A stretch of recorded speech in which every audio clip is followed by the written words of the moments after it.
Ladies, gents and teddy bears, welcome to RAF Lossiemouth, Jewel of the Moray.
So a very, very good afternoon, good evening, good day, good morning, wherever you're watching from in the world. Welcome back to RAF Lossiemouth. Our annual trip.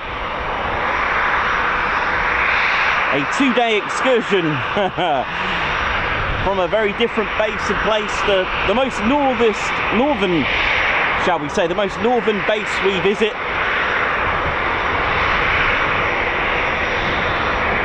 So we got ourselves a P-8 Poseidon.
Start to the show.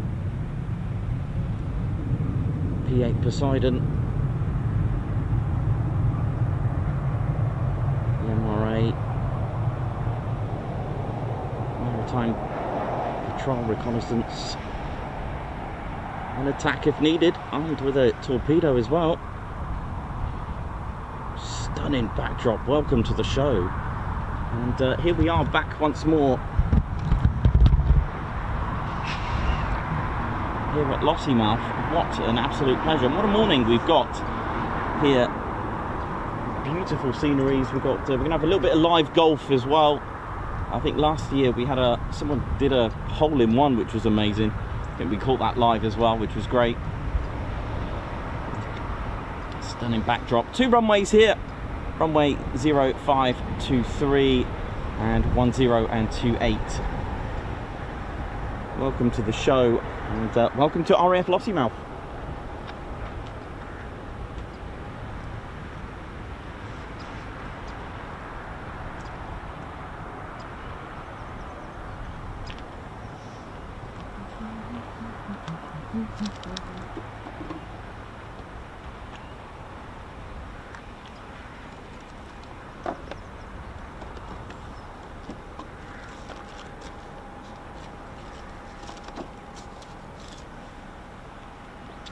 So Lossiemouth packed with lots of history.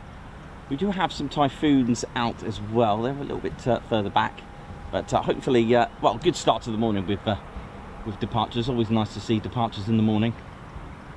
Oh, very good morning, and we're back for our yearly visit. I think, hopefully, touch wood, we may be blessed with some lovely weather, but you know how it is here. Coast Sea Lighthouse, another must visit. Claire and I visited Doofus Castle yesterday, which was really amazing. It was absolutely brilliant. So again, and then we visited Moravia Aviation Museum. That is a must for all aviation enthusiasts to visit that as well. Do check that out if you are visiting.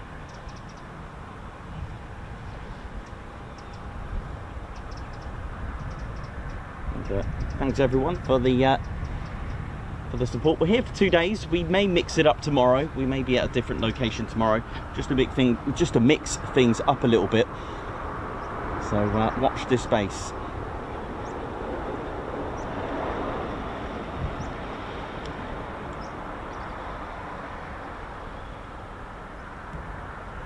P-8 Poseidons. Again, this is a QRA station. This is Quick Reaction Alert Station North, number 1. This is QRA 1 North. And of course, Coningsby is QRA 2 South.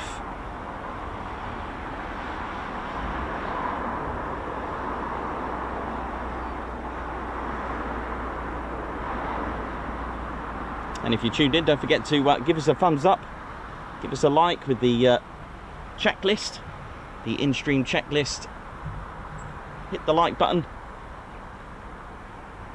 Give us a touch and go. You've been cleared. Touch and go on the like button.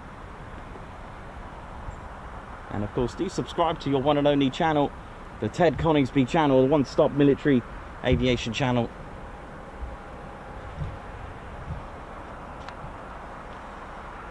So hopefully we'll get you some Foon action.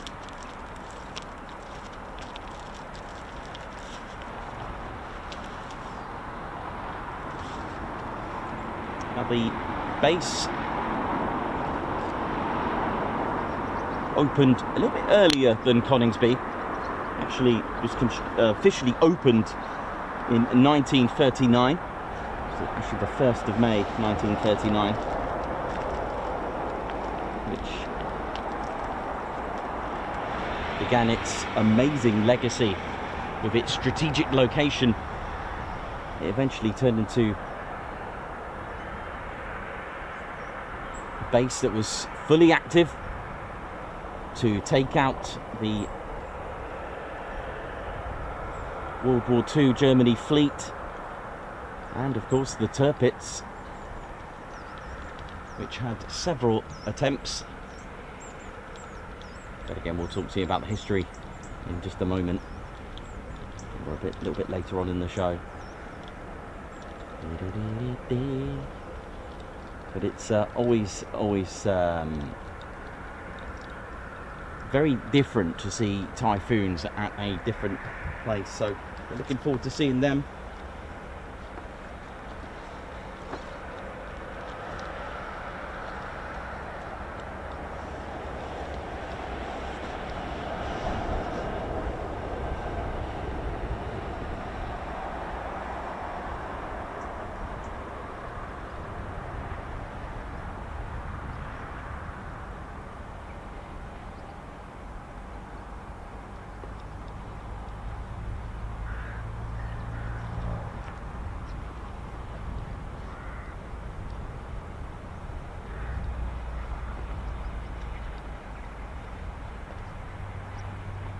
So hopefully we'll get you some Foon action from here. It'd be nice to get a PTO.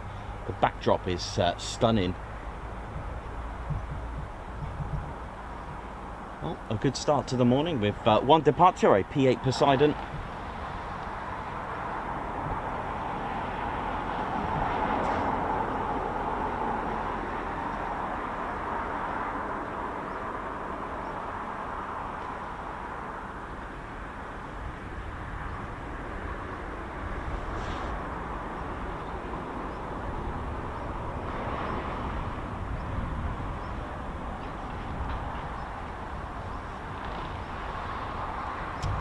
So the squadrons based here, Typhoons are number 1 fighter, number 2 AC squadron, number 6 and number 9.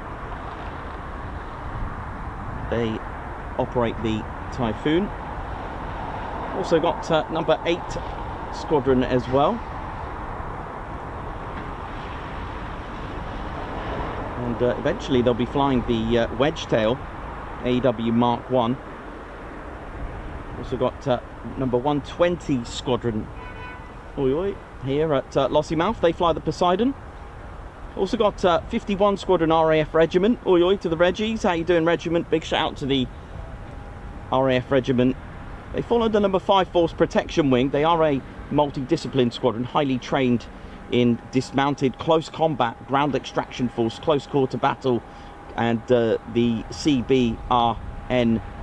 That's chemical, biological, radiological and nuclear operating elements. They are a force to be reckoned with. Got 201 Squadron. Also got 2622 Squadron Royal Auxiliary Air Force Regiment as well. Big shout out to number 4 RAF and Security Squadron, Typhoon Police.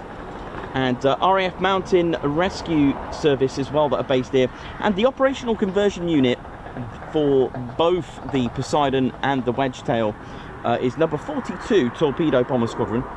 They're fairly new to here, as in when I came last year I only realised that I didn't put them in the list of squadrons operating here, but they came and reformed in 2023 at Lossiemouth, taking on the OCU. So as we mentioned before, aircraft will have an OCU, an operational conversion unit, sometimes just the one, or in this case 2, being the P-8 and the E7 Wedgetail. When they arrive, they are destined to come here. When, we're not sure.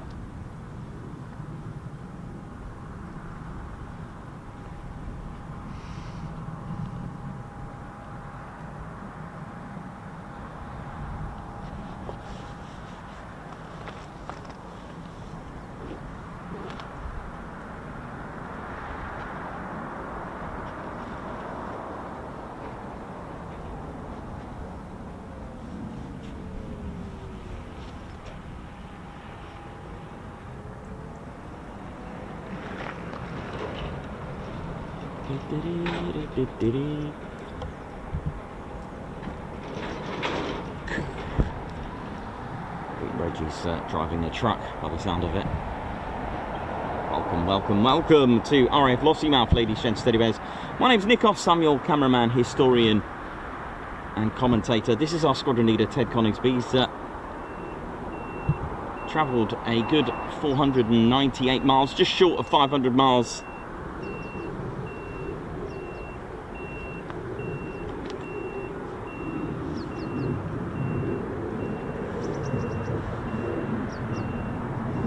Typhoons. Don't think we missed any unless some took off this morning.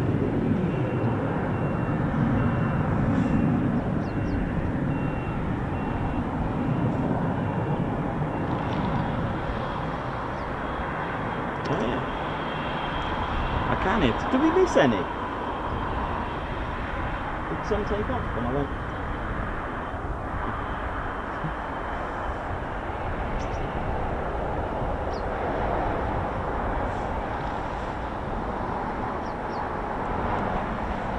There is a Typhoon call sign up in the skies at the moment, Sparta.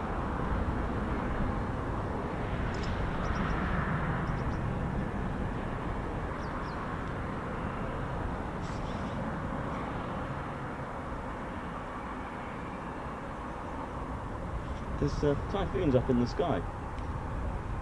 Yeah.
So hopefully get you some Typhoon departures here today. Again, potluck. You never know what's going to happen. But here's our Typhoon here that we use to show you all the lovely details of the Typhoon itself. The wonderful Eurofighter Typhoon, based here in the UK at RAF Coningsby in the south, and RAF Lossiemouth here in the north, ladies, gents, and teddy bears. Oh yes. And it is our aircraft that will be on standby, ready to protect UK airspace.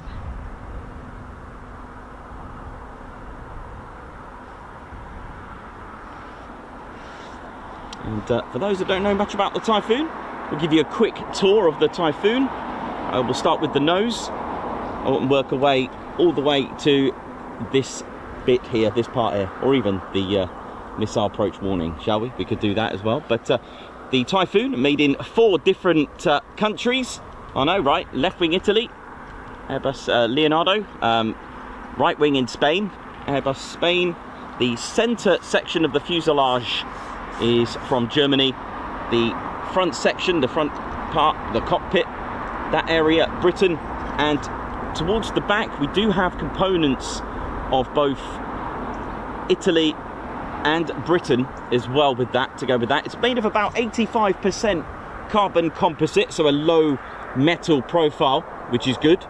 Keeps a low RCS with that. It's not naturally a stealth aircraft, but it does have a few features that make it a little bit stealthy. Or, as we know, as we get to learn about RCS, it does have a low radar cross-section as well. I think it's about 0.5 meter squared, which is excellent. I believe it's about 0.5 meter squared, which is exceptional really when you think about it. It's a non stealth aircraft, but it does have some amazing features to go with it, which we will talk about.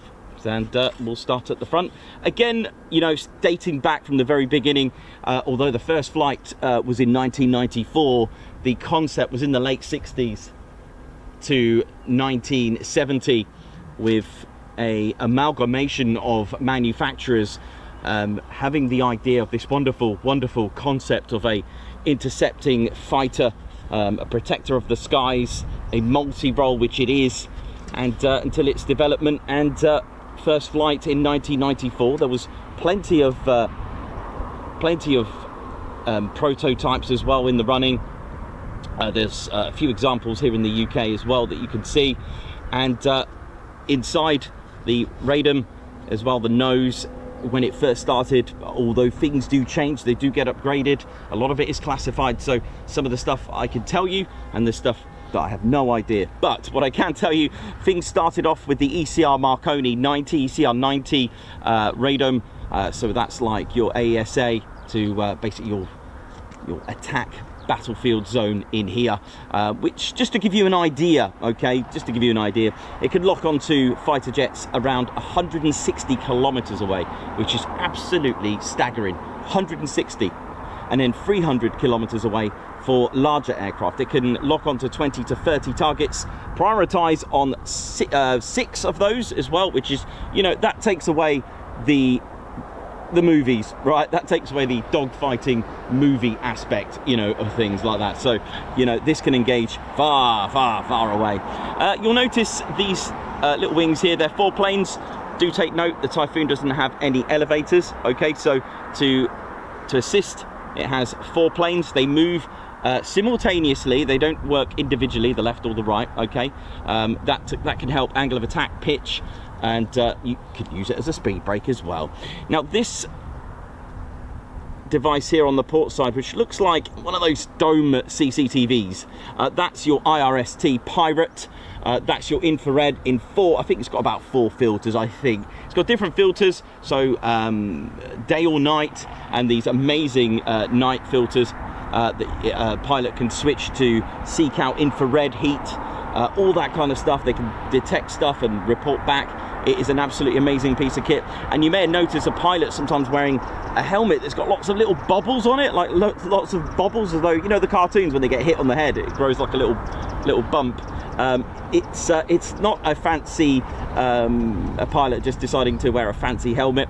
It looks a bit reptilian in some ways, but it's not that. It actually is the mounted helmet display, which is absolutely amazing. So basically the pilot can actually see everything inside the visor of the helmet. So like you would do on a heads-up display, the pilot can see that on the visor, and the pilot can actually look through the Typhoon to lock onto targets. Now I'm not saying it's like X-ray vision where you can see right through the metalwork. It's basically you can look at targets behind. Absolutely fantastic stuff with that. Here, this envelope here, that is your probe for air-to-air refueling, which comes out like a little envelope and tucks it up away nicely. Okay, up here you got your speed brake, or your air brake, sorry. That's the air brake, opens out this way, the air brake there. Okay, a little bit of soot here that you can see. I love doing this. Loads of people like that. I use a cotton bud, get really, really dry paint for painting this bit. I love doing this bit, get it really, really dry. And it is soot, it's like burnt fuel, but that's actually the APU, auxiliary power unit, where you can actually start your Typhoon through there with the Jenny, just like that. Absolutely amazing. And what else can we tell you? Let's have a little look here now. Let's have a little look. Right, so as we work our way to the back, by the way, inside the fuselage, there's about 30 kilometers of cabling in there. So if you thought behind your TV was bad enough, or behind your PC, don't feel bad, because you've got 30 kilometers of it inside the Typhoon. Each wing, as I said, made in 2 different countries, held on by 6 bolts. I think it's about 6 to 9 inches. I'm working on, maybe I'll email Eurofighter, maybe I can get in, have a little look so I can talk to you a little bit more about it. This intake here, that's the RAM heat exchanger intake. This sort of works automatically when the Typhoon has had excess amount of reheat. Reheat and afterburner, they're the same thing, but because we're in the Royal Air Force, well, not in the Royal Air Force base, but because we're at a Royal Air Force station and we're talking Royal Air Force, we call it reheat. Okay, if we are doing a show for US Air Force, then it's afterburner, or afterburners plural. Okay, so that will activate to cool down the engines. Speaking of engines, we'll have a look in just a moment. This little nib here, this probe here, that's the missile approach warning. So this will detect and assist the pilot to say, hang on a minute, we're in trouble here, something's locking on. This bit here, that's your the vent for the fuel. It is normal for the Typhoon to vent fuel, and for good reason. Okay, if it didn't vent fuel, as you know, fuel expands, it'll have nowhere to go, or in negative G, what you'll see in negative G is white smoke coming out of it. That's the fuel evaporating from negative G, or from vented fuel. Sometimes you can get it on startup, the fuel leaks out. It's because the pressure expands, but when on negative G, what you're going to get is the fuel goes up, and you're going to have a bit of a problem there with negative G, because what you'll find is you're going to have a bit of an airlock and starve one of the engines. So to do that, it just pushes fuel out just to release that. By the way, little fact, Typhoon can only stay inverted with full reheat for about 10 seconds, otherwise it will risk emptying one of the fuel tanks. And there we go, what else can we say? Right, so underneath, let's have a little look. Right, we've got a total of 13 hard points, 1 for this drop tank here. There's 6 and 6 on each wing, 6 and 6, so 13. But one of these will mean for another drop tank on each wing, so that leaves you with 5 hard points on each wing to add some goodies. Okay, here's your flares. This is where the flares come out. and you've also got a chaff dispenser here as well. So heat-seeking ordnance will require you to use flares to fool it from the heat. Guided missiles, you'll need chaff. They're basically bits of metal. This dates back from World War II. They used to call it wind, or they did call it window in World War II, but it is chaff, bits of metal to fuel guided radar. These beauty of engines, they are the Eurojet EJ200 engines. With full afterburner reheat, they produce just over 20,000 pounds of thrust each. That's 40,000 pounds on an aircraft that weighs 24,000 pounds empty. So when you start adding fuel with the payload, it's phenomenal, because the thrust to weight, when you do the maths, it is 1-1, and it can be in excess of 1-1. What that means is the thrust is so much more powerful that it can actually better than the weight, and it can actually accelerate vertically. Put that into maths and put that into actual facts. Basically, from brakes release to just 8 seconds, depends on the pilot, it can reach speeds of about 185. Now just remember this, 0 to 8 seconds, it can pull up 50 degree, 60 degree into a vertical climb, and 22 seconds later, my friends, it can go supersonic. So from brakes release to 30 seconds, supersonic, straight up. See ya. It is an absolute staggering aircraft, an acrylic canopy. The intakes here are quite cool. It's what's called an S-duct. Now it's got a long tube of air that goes all the way back in. Now the EJ200 engines, they just make up 20% of that whole fuselage, and they sit quite high up. The intakes are so below. So what this means, if I point it this way, an S-duct means it's a letter S, which means if you look straight in, you can't see the turbo fan itself, the very first fan, the compressor blades, which radars love. And because it's hiding that, then it's all good, because you can't see that heat. So that's all good.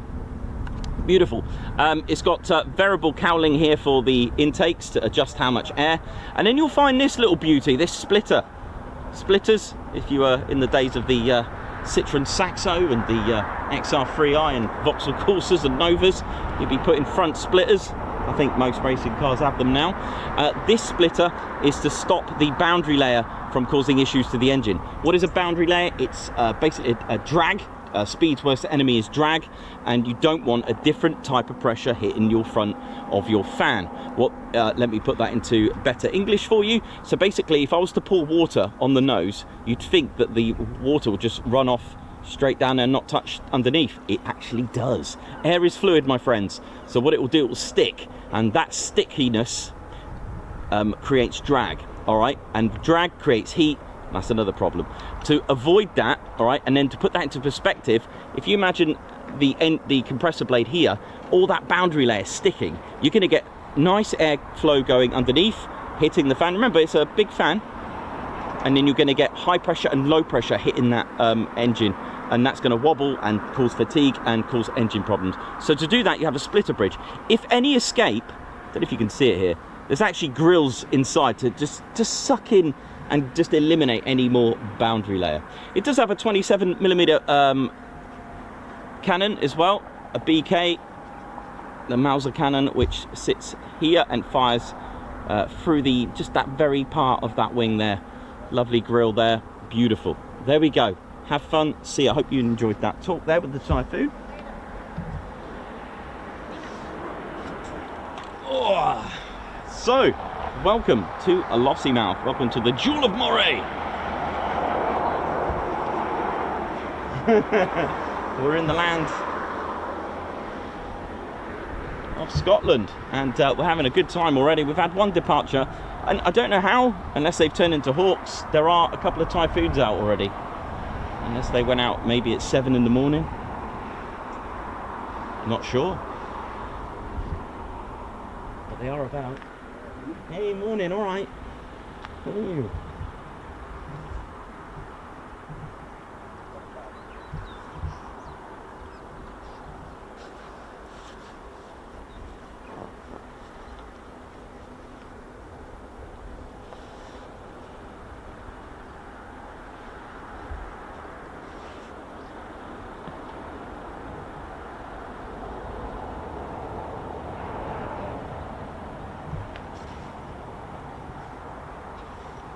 Looks like we've got incoming.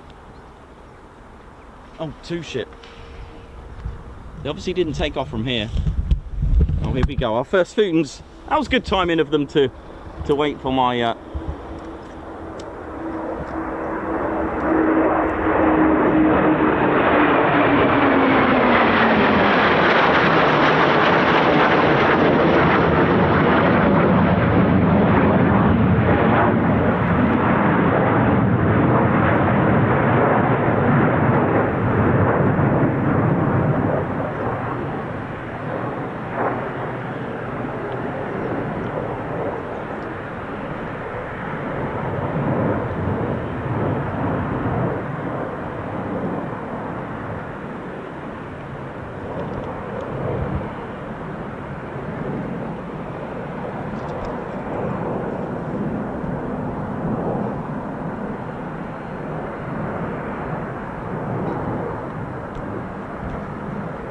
beautiful. Our first Typhoons of the year at Lossiemouth.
Still going with that aero braking. Lovely.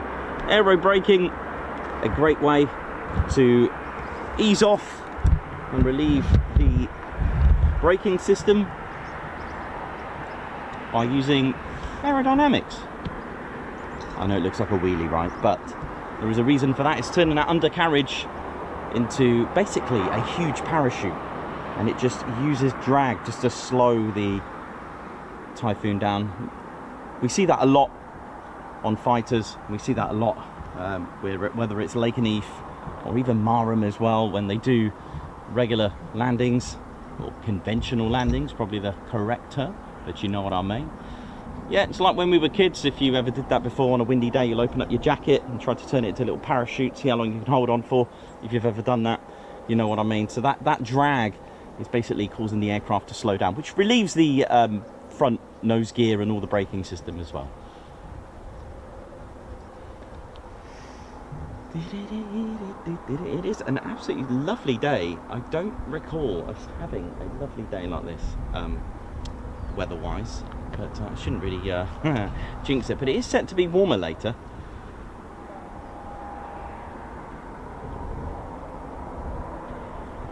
There you go, our first Typhoons of the day, and it was lovely. I literally just finished my talk about Typhoon, and there they were. So we didn't miss them. They may have come from somewhere else, we don't know, but nevertheless, enjoy.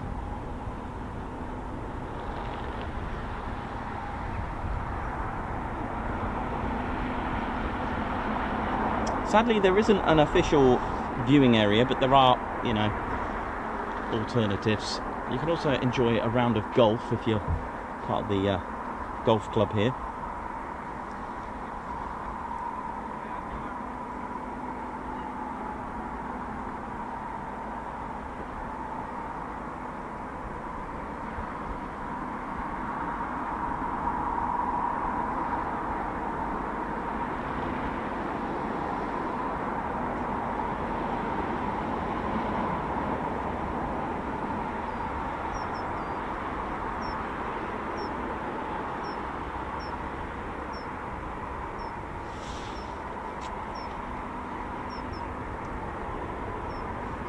So the markings that you've seen were number 2 AC Squadron, Army Corps.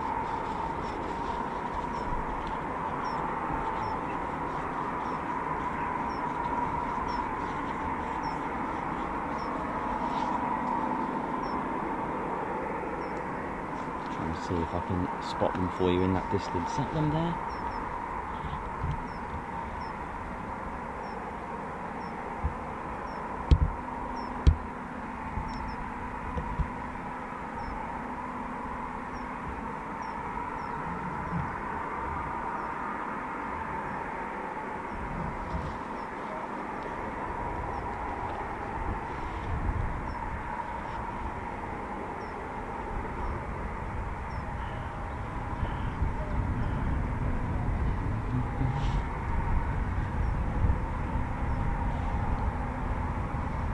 Number 2 Squadron, along with number 1, and as you notice how low the number is, they're one of the original Royal Flying Corps squadrons. Started off, especially with number 1, number 2, and number 3 Squadron, number 3 Fighter, also started as number 2 aeroplane company as well. Again, those 2 squadrons, and well, 3rd if you count number 1, they formed in 1912. Number 2 formed at Farnborough under the Royal Flying Corps. A year later, they relocated to the Montrose Air Station in Scotland. 2 years later, one of their airmen was the first to be awarded the Victoria Cross. It was Lieutenant Rhodes Morehouse. And it was in 1916, this is as far back in history as their markings go. Was the first in 1916 with the black triangles to act as a means of identification for friendly ground forces. So that's the story behind those triangles. This was then adopted as the squadron symbol and is used to this day, as we've seen. 1931, speaking of markings, it was the, you may have noticed on the tail, the knot. It was the squadron badge of the Hereward knot. That was officially approved. Things like that do have to be approved. I'm going to lose sight of that in a second. Yeah, we'll wait now. So yeah, that was the Hereward knot, sorry. 1944, they brought back the first aerial photographs of D-Day landings. Also spent some time out in Germany at RAF Wunsdorf, remaining in Germany for many years. That was from 1946. In 1989, they were re-equipped with the Panavir Tornado GR1A. I thought someone would wave at that.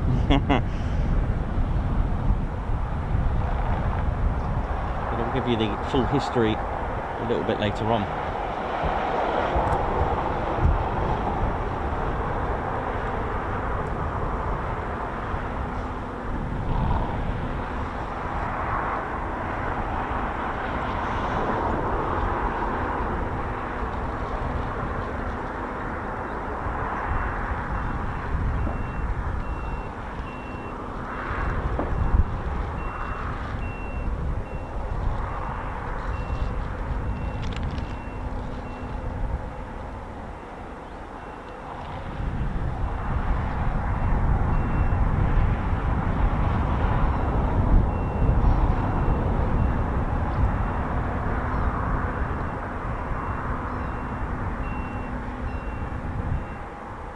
So hopefully we get some departures as well. A nice PTO from here. The sky is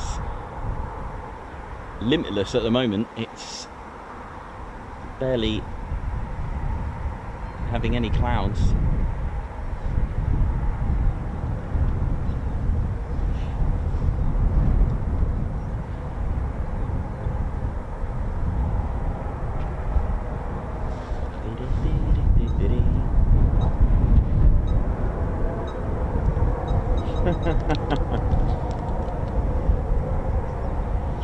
Nice.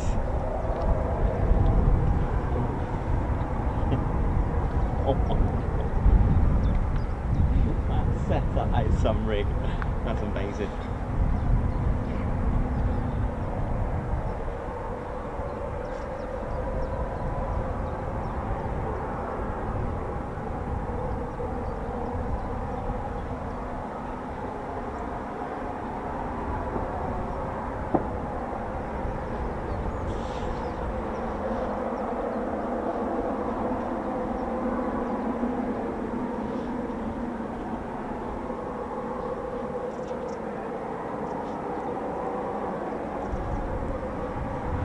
And if you are tuned in, don't forget to hit the like button. It does help the stream as well. It gets a good go ahead and a little boost from YouTube doing its thing. If you hit the like button, if all our viewers are hitting that, then it's always good, because it looks like our viewers love the content. It's a great way to support the channel, and it's free to hit the like button. You've been all cleared. Don't forget to visit tedconingsby.co.uk for all your official goodies, merchandise. So, one departure, a P-8, and 2 arrivals in a 2-ship.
Big shout out to everyone that's joined us. Good to have you with us here at Lossiemouth. Ginger Bailey, Alan Q, Silver Trig, Edward Coates, Bex, Lorraine, Hank Verhule, Davey, Alan Burden, Mike Hay, and we've got a bit of a crew here. We've got Claire Bear, we've got Margot, we've got Good, and Daniel Walker here today. Oi oi, oi oi, there's the buzz, that's what we like. Oh yeah.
out to Sunny D and Gaz. I hope you're both well. Just had a message from Sunny. Hope you're well, man.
So if you are visiting the area, don't forget you can visit the Cove Sea Lighthouse.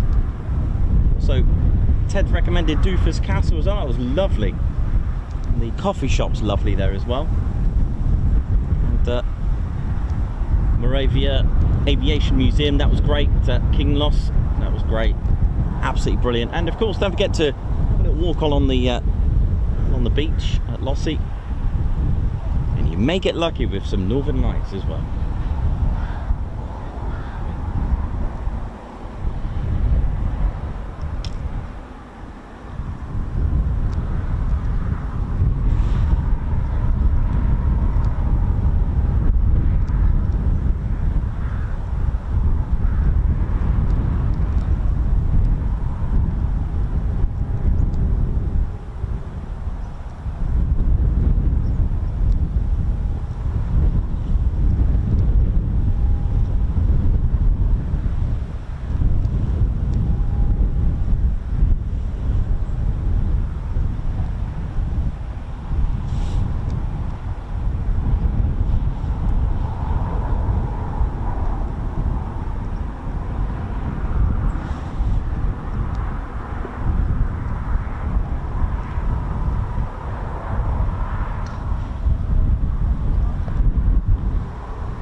a nice chilled out day here. Hope you're all good and well.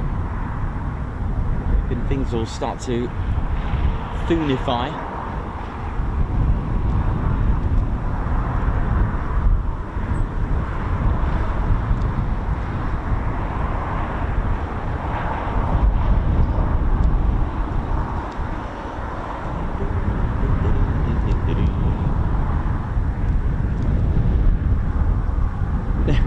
Border Raider, how you doing? Tony Rivers, Lorraine, Ian Maccabi, Edward Coates, Margot who's here, Davey, Chris Bloxham, Jeff Hughes, Kevin Whelan, LEJ Approach who's here with us as well, Alex Raven, Captain A, Doctor, Perez, Matman Bush, how you doing? Doctor who's from Scotland as well, Jeff Hughes, how you doing? Bray, Evans, Bex, Wee Stevie Boy, Purple Bat, Annie G, thanks a lot Annie G, hope you're good. Davey, welcome to RAF Lossiemouth, and like I said, always a strange feeling if you're so used to Coningsby and come here and then see Typhoons. It is a real surprise. It does look different, but always a good experience.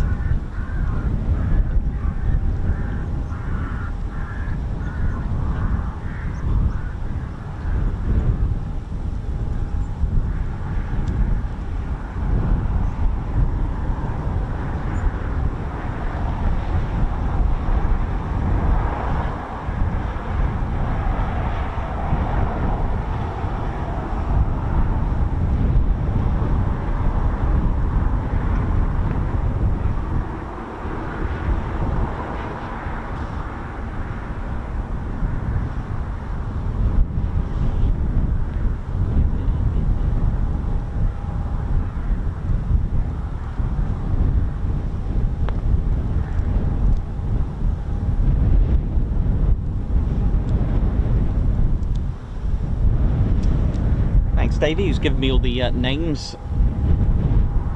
for the P-8s. Lovely.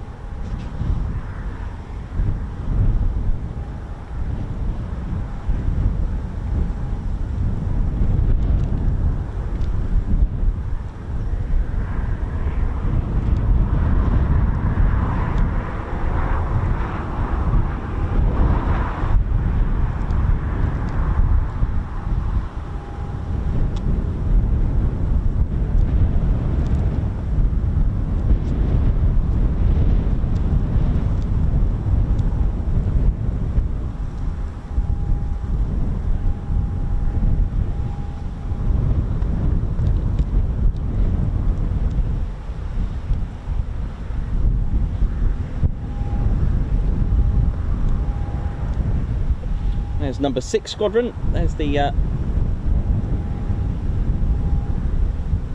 tail marking, which I need to do a bit of research because I remember the sort of sky blue with the red eagle with the tin opener flying down, but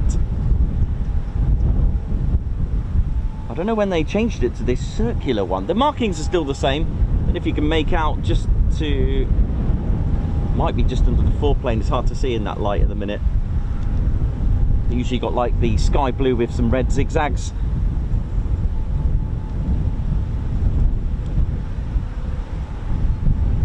Now they've got a canopy open on one of them, which is a good sign.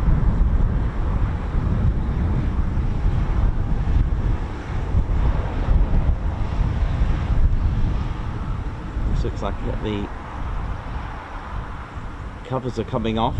Yep, steps are going on. Lovely. Got some foons being prepared down the end. Just over there. The one on the left is getting some ladders. So all good. Lovely.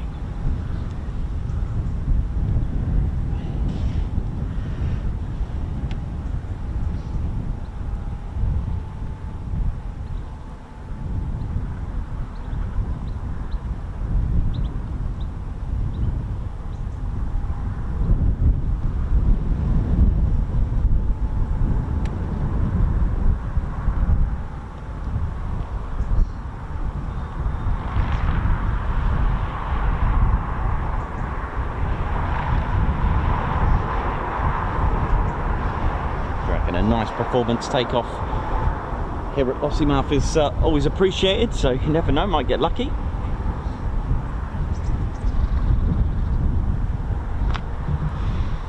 And it's such a stunning location, hence us coming back.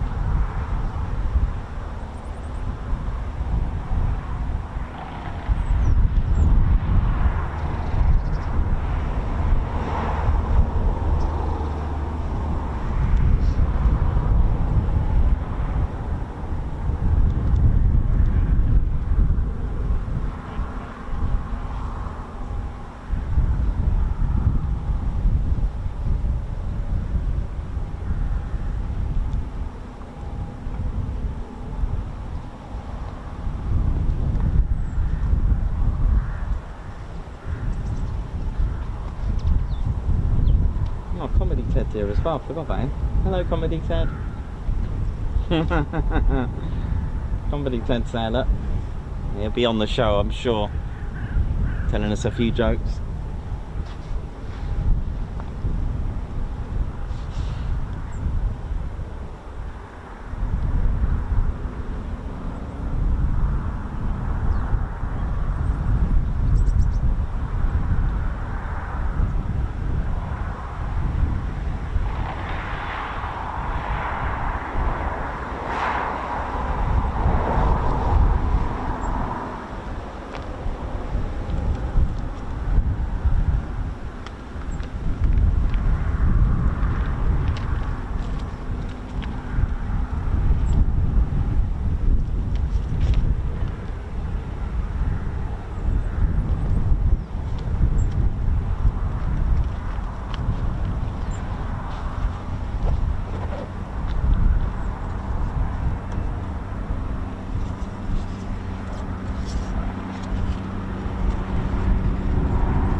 So yeah, welcome to the historical RAF Lossiemouth. Opened before Coningsby, for Ted HQ's time,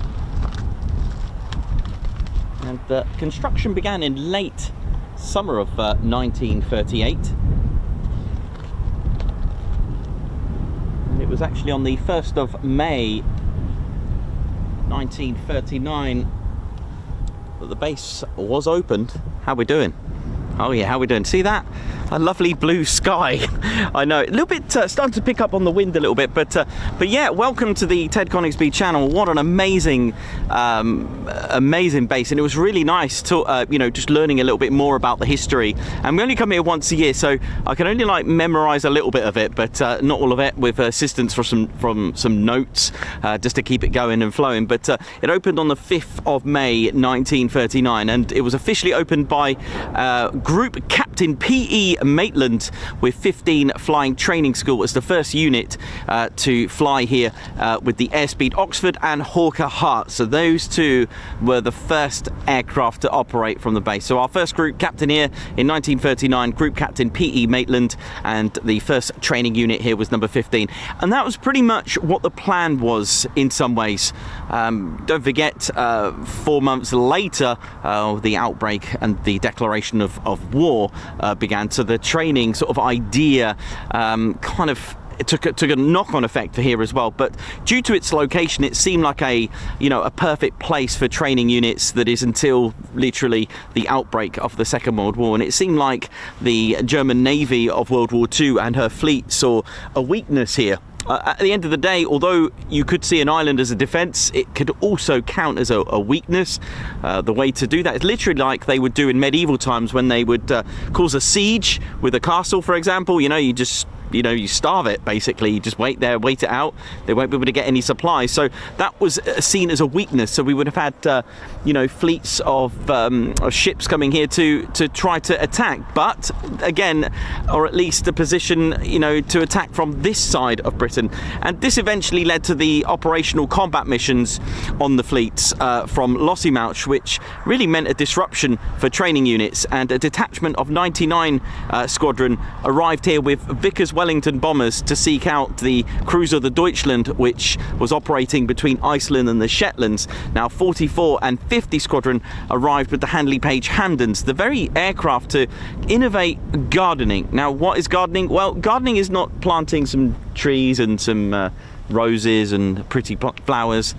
It's literally planting mines, which really, when you drop mines, it's called gardening. If you see World War II bombers with like a parachute and a box on the markings on the side for their mission markings, that meant gardening. All right, they were dropping sort of sea mines on there. It's called gardening.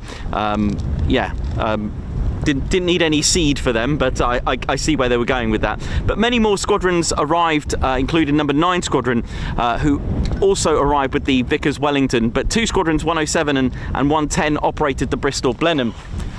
Just to give you an idea of what the Wellington looked like. Here it is. Let's show you around. Let's put it over this side. So the Vickers Wellington bomber, for those that know the show quite, look at that, beautiful. The Vickers Wellington bomber, the most produced bomber of World War II for the Royal Air Force, over 11,400, and they were making these at a rate of 28 a week, which was absolutely exceptional.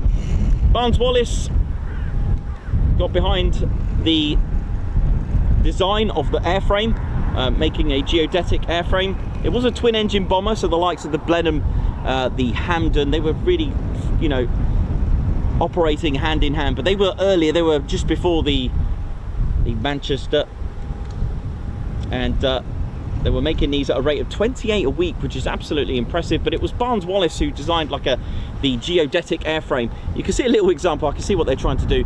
You can see examples on other photos where you get all the framework you can see through the perspex. Through there, absolutely amazing. Wrapped in, I think it was Irish silk, I think, linen, something like that. I do recall learning about it. But there we go. That was another aircraft that was operating here. Of course, at the time there would have been wheels on this. My wheels have come off at the moment, but it's under construction. It's having a bit of work done to it. But yeah, beautiful bomber. It could do like 20,000 feet service ceiling. It could carry about 4,500 pound of bombs. It was, it served well right through. I think it retired in '56, so it's seen the whole war. It had a good reputation being just a twin-engine bomber, made in about 16 different variants. The Mark II had a Rolls-Royce Merlin. I think the Mark I had I think they started off with Pegasus. But they were the thing, you know. These were the Pegasus engines were 1,000 horsepower. They were kind of like the upgrade from the Rolls-Royce Kestrel that was put on the Hayfords and the earlier models such as the Harrow as well, and Hendons, things like that. Then they started to add Bristol Pegasus engines to up the game, up the power, and of course here we are today flying Typhoons and P-8s. So that's evolution for you, and that's just Royal Air Force, yet alone. Other air forces, you know, that were producing some fantastic designs. I was only talking to our good friend Gerd here about the ME-163, a rocket. I mean, you know, people were talking about the English Electric Lightning, and someone said, oh, you know, when we're going to get rocket powered, but I'm afraid that has already been done in early 1940s with the ME-163. Just amazing how things just evolve, and just, you know, but obviously it had its downfall. It had its cons having a rocket power. I think landing actually took out more airmen than actual combat, so sadly a lot, and that's the case with a lot of training. Reggie Reggie having a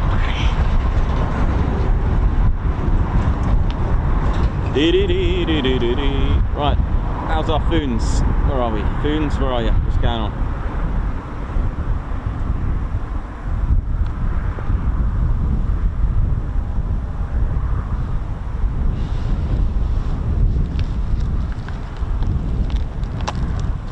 So yeah, in 1940 it was number 15 Flying Training School, moved in April 1940, and Lossiemouth transferred group. They transferred to number 6 group of Bomber Command.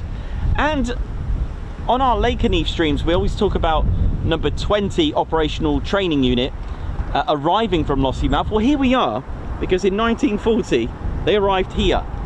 They established here. That's where they formed, here at Lossiemouth, number 20. Now, if I remember correctly, with special thanks to Ginger Bailey, Julian, how you doing, if you tuned in, with his amazing book, I found out that number 20 had a lot of, or variety, shall I say, that's probably the correct word, of squadron markings. So it wasn't as easy of just having 2 letters. They had a number of variations of 2 digits. And in June 1940, Lossiemouth Satellite Station, RAF Elgin, opened. Now, it's not too far from here. Off the top of my head, I think it's about 10, maybe 6 to 10 miles. Not the direction of the backwards crow flying, in the direction of Bez driving a van.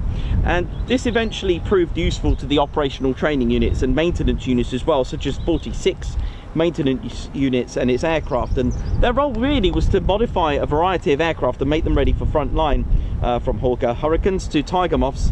The aircraft once served were stored in fields. Now, you're probably going to wonder, why did number 20 move all the way to Lakenheath? Well, I've got one answer for you, which we'll get to. On the 26th of October 1940, by the way, the base was attacked for the first time by the Luftwaffe, which resulted in 1 officer and 2 airmen killed. 3 HE-111s also destroyed aircraft on the ground, and one of the HE-111s was also destroyed as it crashed to the ground on the airfield here at Lossie, and the crew are buried in a churchyard here at Lossiemouth. Hurricanes of 232 Squadron eventually moved to RAF Elgin to protect Lossiemouth, and in 1941, with more combat sorties being made from Lossiemouth and poor condition of the airfield, number 20 moved to RAF Lakenheath. So, you know, you're having operational training units not only at risk, but the base was far more useful to defend and apply action to enemy fleets, for example. So, like I said, islands do have weaknesses, but of course they also form a defence. From 1942, Lossiemouth was the base to launch attacks on the Tirpitz. Short Stirlings of 15 Squadron and 149 Squadron, along with 13 Halifaxes of 10 and 76 Squadron, carried out the first attacks in January 1942. And it was Lancasters also were sent on this mission with 44 and 97 Squadron, along with Halifaxes of 10 Squadron. Now, 1943, there was more anti-shipping raids. They continued, and the famous 617 Squadron and number 9 B Squadron, Bomber Squadron, who are here today, by the way, armed with 14,000 pounder, a tall boy, to seek and destroy the Tirpitz. And it was on the 12th of November 1944, 18 Lancasters of 617 and 13 from number 9 Squadron took off in the darkness from Lossiemouth and Milltown airfields in northern Scotland here to head northeast towards the Norwegian Sea and the Arctic Circle. And it was an epic flight, both in duration and effect. This was to be the final attack on the battleship Tirpitz that was moored in Tromsø Fjord, Norway, and it was 190 miles inside the Arctic Circle. Now this operation, particular one indeed, the last of many against massive ships like this, had been codenamed Operation Catechism, and it was led by CO of 617 Squadron Wing Commander Willie Tate, DSO, 3 bars DFC and bar. And I do have an example of number 9 Squadron's J for Johnny Walker, and here it is. Now this is the BBMF version, so the Whiskey Sierra was the tail marking, not the tail, that's the US Air Force, the squadron code for number 9 Squadron, and J was the flight letter, but J was for Johnny Walker, and you can see the Johnny Walker emblem there. And I think it was in the 90s, the Johnny Walker was displayed livery for the BDMF's Lancaster PA474. The tall boy, 14,000 pounder. I'm trying to think if they had the top turret. I'm not 100% sure if those modified at 14,000 pounds would have had the top turret. That I can't answer, because I know that the 22,000 pounder Grand Slam, they did modify it and took that off for weight saving and took off armoured plating, because you are indeed adding a massive bomb. I'm just trying to think if they did that or not. I'll have to have a look at some photos, but that's what was here. But there is no winner at the end of the day. Although the Tirpitz was sunk, it was, I think it was over 1,000 men of the Tirpitz lost their lives as well. It's sadly there are no winners, and that's history. Lest we forget, ladies, gents, teddy bears. Hope we're all good and well. It's wind's picking up a little bit. Hope we're all hope we're all strapped in okay.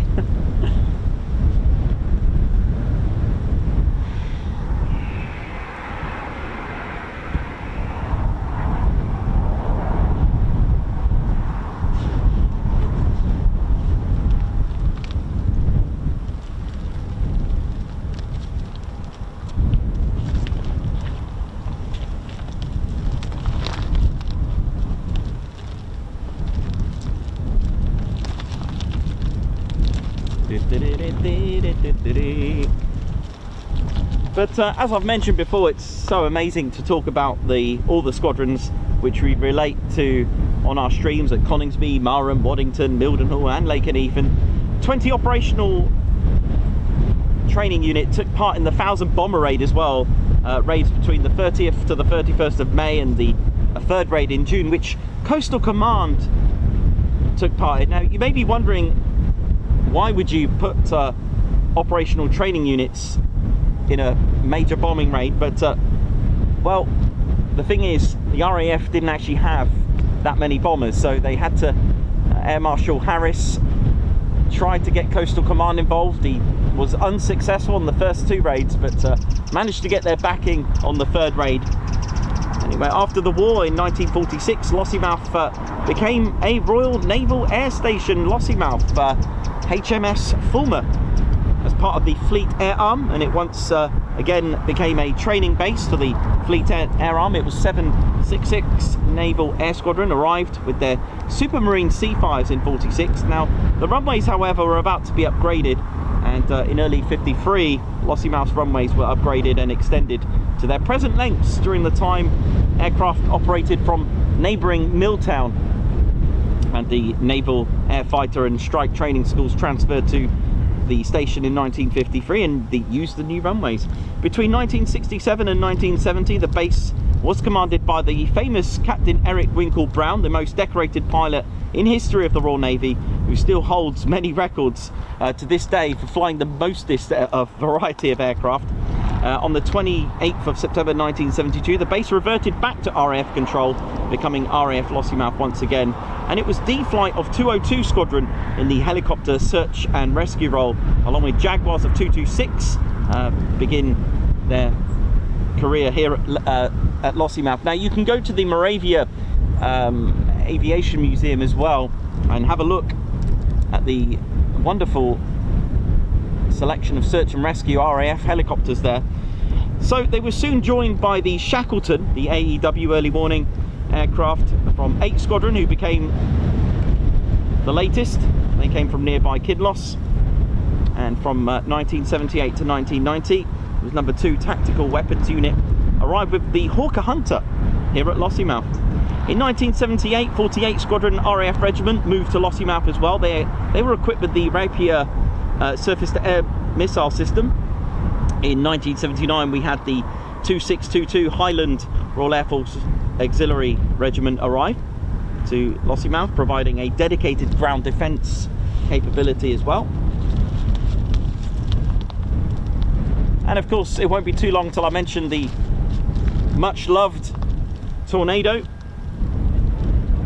because in 1980 12 Squadron moved from RAF Honington, where first of all, before we get to the Tornado, they were operating the Buccaneer, and they are joined in 1983 by 208 Squadron. And in 1991 all the 3 Buccaneer squadrons based at Lossiemouth were involved in Operation Granby in Gulf War I. In 1993 12 Squadron begins operating the Tornado GR1B from Lossiemouth, and with the last of the Buccaneers withdrawn in April 94, with 208 Squadron disbanding. 617 Squadron then transferred to Lossiemouth from Marham, where they are at Marham today, flying the F-35B, and they were operating here with the same, the GR1B. In 1999, number 15 Squadron began operating from Lossiemouth as the Tornado GR4 OCU, and I can hear lots of excitement in the background. And 2001 saw 51 Squadron RAF Regiment re-established, joining 2622 Highland Royal Auxiliary Air Force Squadron under 5 Protection Wing headquarters. And in 2011 it was announced that QRA 1 North would move from RAF Lucas, because that's where the QRA station number 1 North was originally, but it moved here, or at least that was the proposal in 2011, because although announced, it took 3 years for that to happen, and it became a permanent QRA station. So for those that are wondering, it's been a QRA station for 11 years now, and it was 6 Squadron, the Flying Can Openers, that moved here in June 2014. 1 Fighter, they moved here in September 2014, and also number 2 AC Squadron moved in January 2015. Now the time was coming up though, sadly, for our beloved Tornado, and it was to be replaced by the Typhoon. And Coningsby were already operating the Typhoon. In fact, they've been operating the Typhoon since 2005, so we're talking about 10 years or at least behind the Foon. I guess in Scotland they didn't want to let go of the Tornado. No. In preparation for the transition, it was 12 Squadron and number 617 Squadron who disbanded on the 1st of April 2014, leaving number 15 Squadron as the only remaining Tornado unit at Lossiemouth, and the first Typhoon unit to arrive and operate at Lossie was the Flying Tin Openers number 6 Squadron, who arrived from RAF Lucas to Lossiemouth with 9 Typhoons, all right, and they came in a formation in a number 6. How cool is that? And that was June 2014. So today, maybe number 6 Squadron will make a letter T. Number 1 Fighter also followed. They arrived on the 8th of September 2014, and the responsibility for QRA North was transferred from Lucas to Lossiemouth. The 3rd Typhoon unit to arrive was number 2 AC Squadron in 2015, along with Mountain Rescue team as well, who moved from Kinloss to Lossiemouth. Number 15 disbanded on the 31st of March 2017, and the 4th and final Typhoon Squadron making Lossie home was the Greenbacks, number 9 Squadron. I can hear aircraft spooling, but so number 9 formally re-rolled from Tornado at Marham to Typhoon at Lossie. In 2020, it was Lossiemouth's new runway resurface scheme began, and when it finished the year later in 2021, the first Poseidon that we've got on our screens now, the P-8 MRA-1, touched down on UK soil at Kinloss Barracks in February, closely followed by a second in March, and October saw Zulu Papa 801, 802 and 803 arrive from Lossiemouth for the first time, where they have operated since.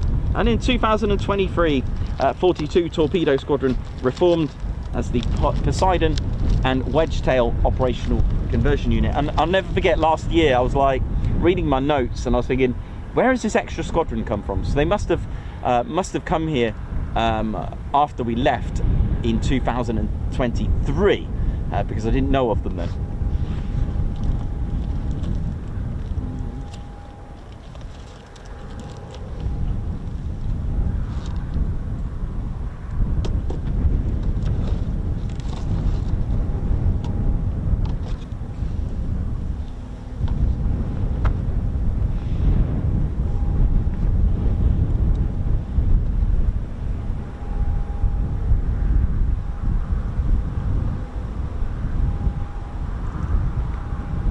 Nothing at the moment from the Foons. We have had Foon action, just arrivals too. We didn't miss them, so don't worry. Just didn't. Must have come from somewhere else. That's how it happens.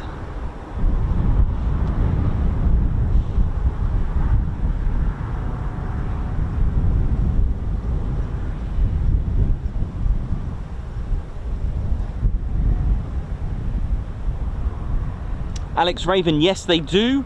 It is indeed a Tornado as the gate guardian. It does sit behind the guardroom, so it's going to require some permission to go and get up close and personal, but you can see it. I believe it's got a special marking in it. I don't know what squadron it's got on there. It could have 15 Squadron, but or at least it's got some sort of marking on the tail.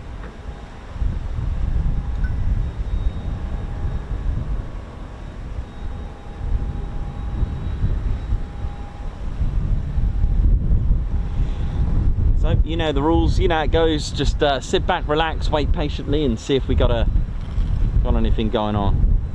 But it's an absolute pleasure to be here. It's always nice to have a nice change of scenery. We come once a year because it is an 8.5 hour. We did it in 8.5 hours actually. It was a lovely drive, no traffic at all, from Bomber County to the Jewel of the Moray.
Steve H, thanks for confirming that about the top turret. I thought they did.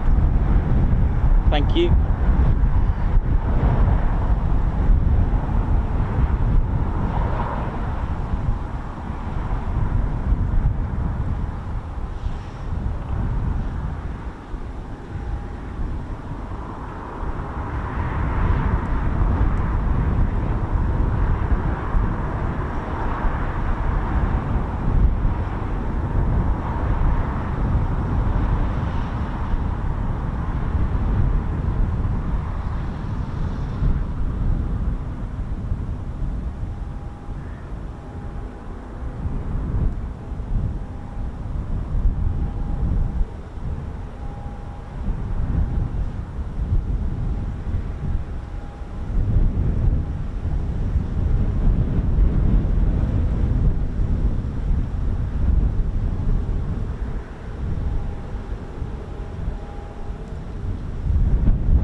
How we doing, Mark Moody? Hope you're good. Leah, Lorraine, Davey, Julie, Christine Barnes. I think Lorraine is not far from here, is she? I don't know how far Orkney Islands are. They're not far from here. We're getting closer to Lorraine at the Maddock Ramblings. Karen Glenn, how you doing as well? Mark Moody, Davey. Welcome to the show.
Sounds like one of those have started up.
start up over there.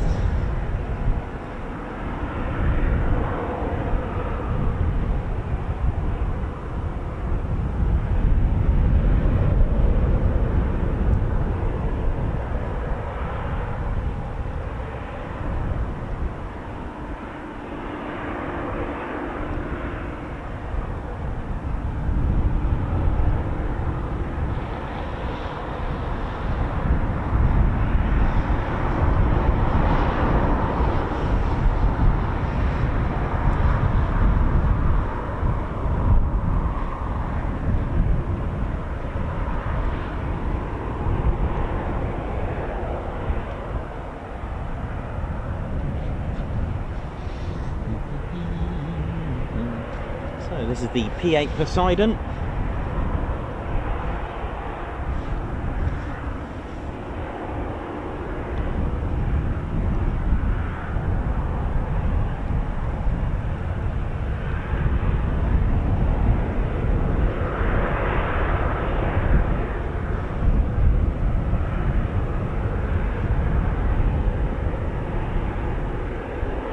So the P-8 Poseidon flown here by 120, 201 and 42 squadrons, the 42 squadron being the OCU for this very aircraft. It's only based in the Royal Air Force here at Lossiemouth, and it's the P-8 Poseidon MRA-1 P-8A. It's a versatile maritime patrol aircraft, and it's designed for anti-submarine warfare, surveillance and also search and rescue missions as well. First of the 9 Poseidon maritime patrol aircraft arrived at Kinloss Airfield on the 4th of Feb 2020, ready to protect our UK airspace and its interests by patrolling the seas, detecting hostile submarines and supporting the UK's nuclear deterrent as well. They'll sniff you out. Powered by 2 CFM56-57 jet engines, times 2, smashing out 27 pounds of thrust each. It's got a service ceiling of 41,000 feet. Crew of 2 pilots, 1 tactical coordinators and 5 weapon systems operators, so a total of 8. So if you want to become a Wizzo on a P-8, career right there.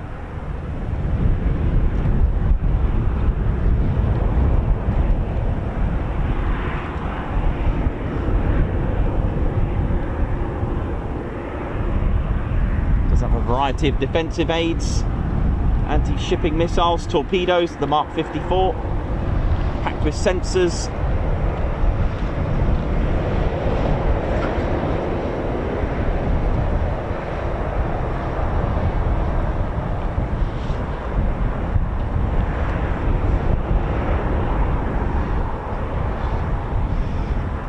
First flight took place on the 25th of April 2009.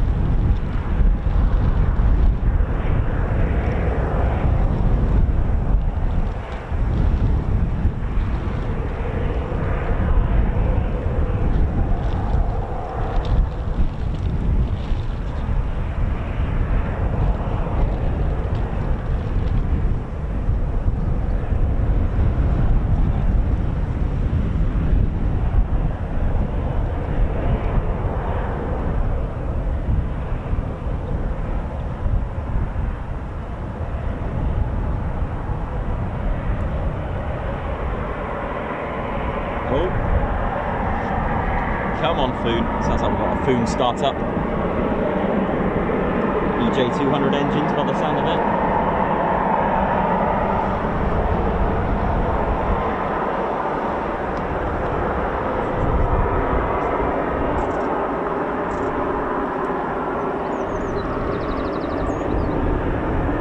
PTO here will be good, wouldn't it?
for joining us, ladies, gents, and teddy bears. Welcome to RAF Lossiemouth here in Scotland. And it's always nice to go to a place where we always talk about its history and what is here. And here we are, making our annual trip. We are back tomorrow.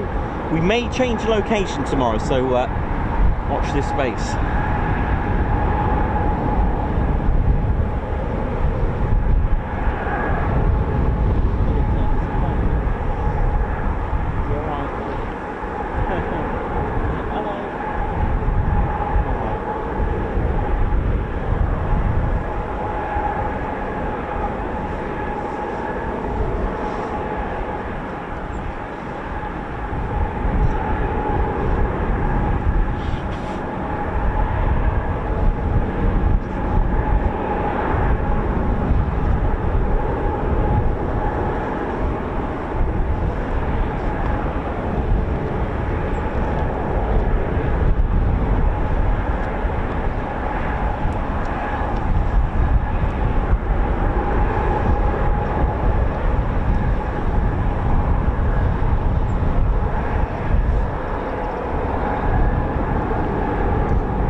Typhoons.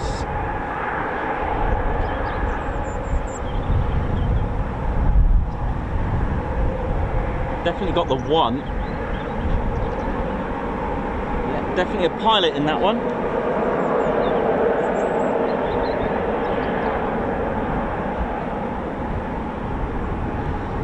I love the PTOs here. They just keep going. So good. Do potentially have some Foon action coming up very shortly.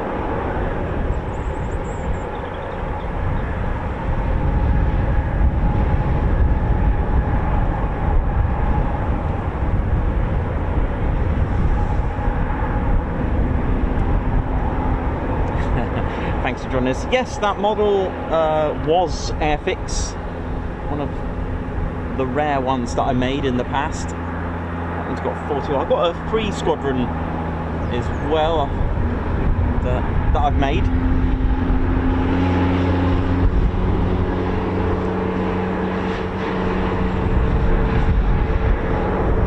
So welcome to the show. Welcome to Ted Coningsby, live here at Lossiemouth, and as usual we have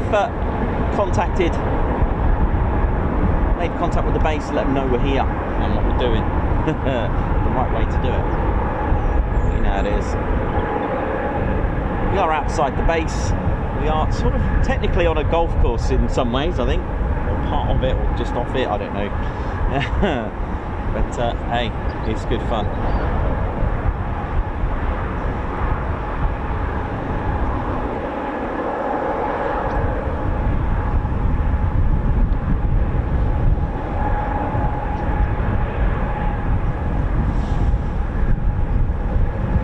A lot, all of you have tuned in. The Border Raider, Davey Gucci Man, Kerry Haynes, how you doing? Andrew Austin, how you doing, man? And of course Margot, who's here. Lorraine at Nomadic Ramblings. 555 Nick, good to see you on here. Real Farmer Media, how you doing? Good morning to you. And of course, good morning, good evening, good afternoon, good day, wherever you're watching from in the world. Michael Woodringe, thanks for denting the like button. Well done. That's what we like.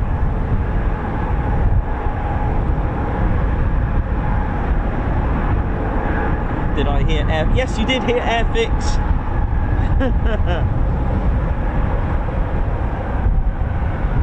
That was shutting down, sadly. That may have been a bit of flexing. Or is that just the way it does things?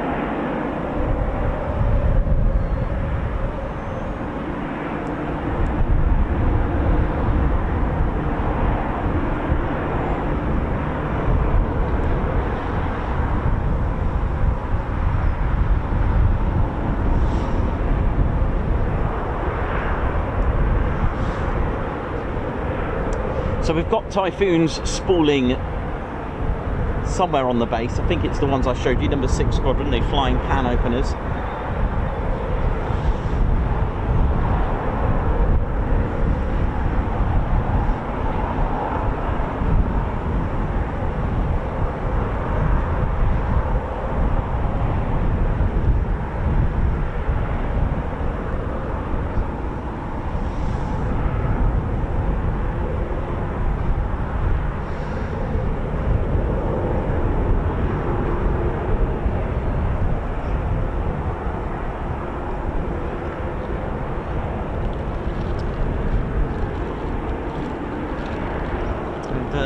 Later on we're going to have some live golf. Look at this. And last year we had a hole in one, didn't we? I just had it there, it just went in. It was brilliant. We all cheered. And if you're playing on this golf course today, you're in luck. You'll be live on the Ted Coningsby channel. Looking forward to that. I'll see if we got any.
Still waiting for our first Typhoon departure.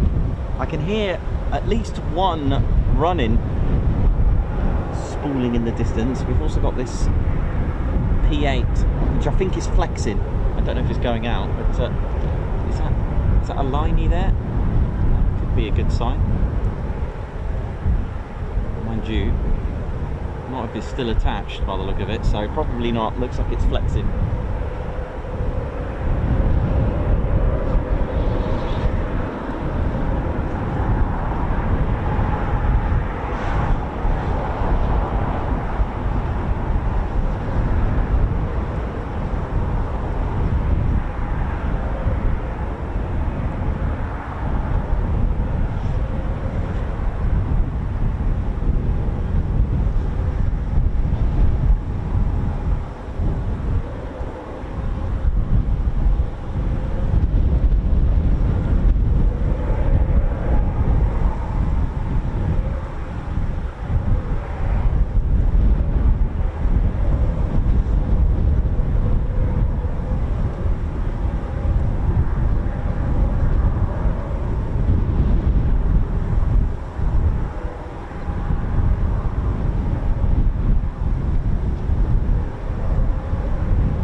So a regular at Coningsby, the Embraer ERJ 145 carrying the BAE Systems crew is now on its way here. So looking forward to that, and the type of which is called a corporate air travel, abbreviated as CAT, hence it has call signs Felix, MOG, things like that.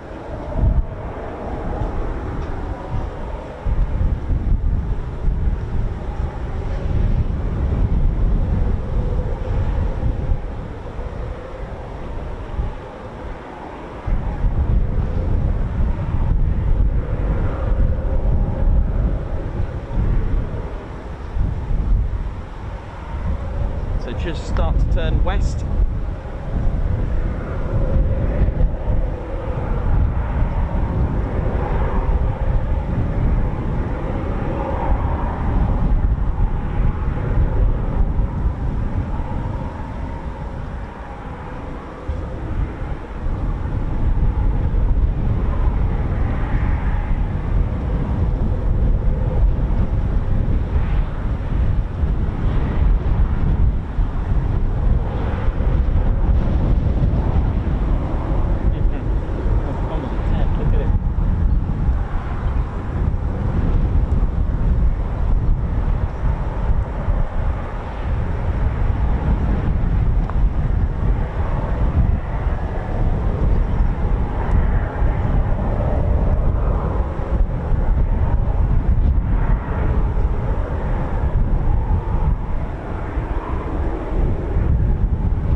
Triple Nick, of course, I'll be coming up shortly.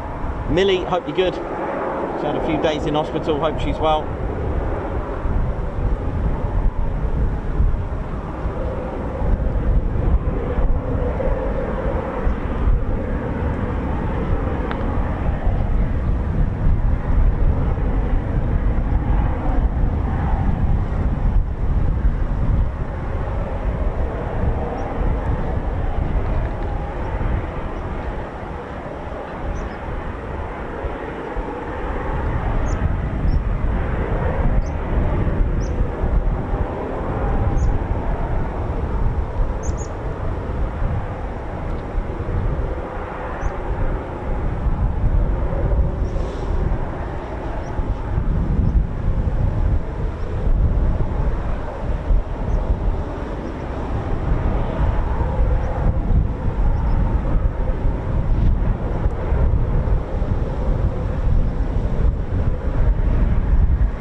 Typhoon's taxied, I think.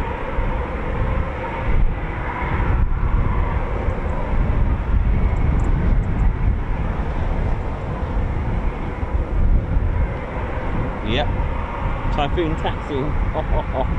Yeah, it's taxiing.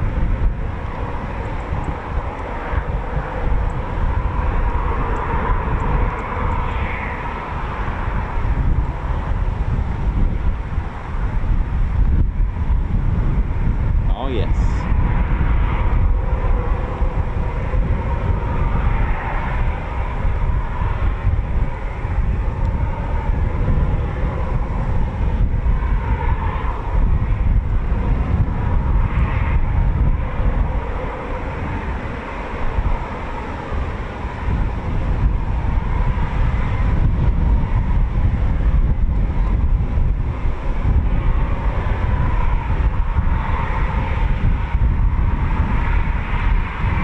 Two Typhoons taxiing, come on.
Good journey? Good, yeah. Good.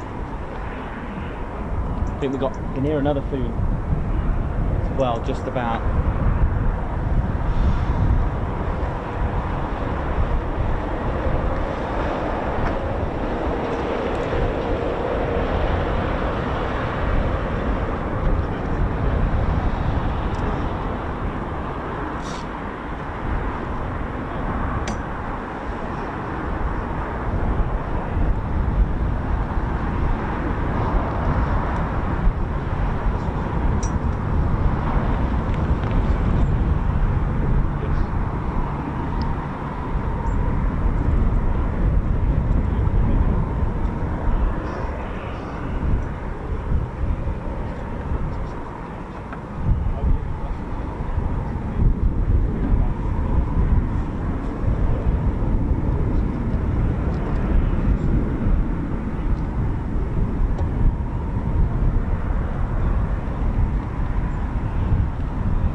Nice pairs departure, good start.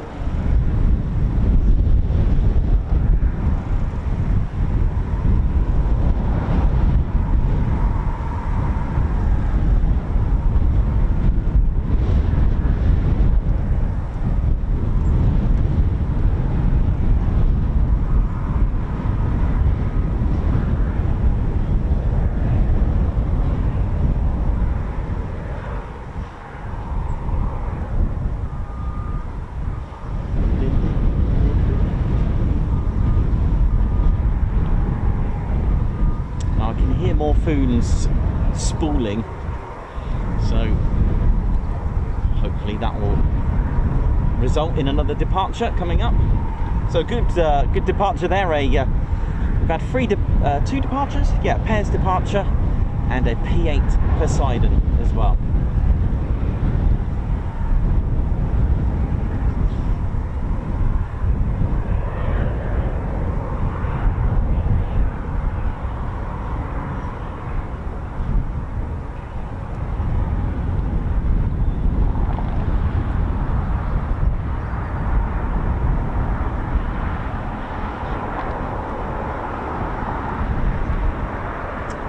Lovely sky for the departure there, wasn't it? Absolutely brilliant.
It is a real place.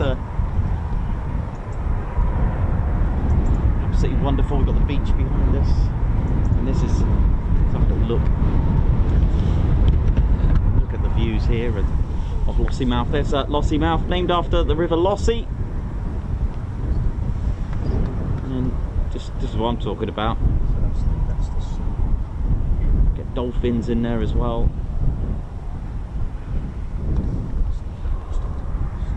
And some live golf action.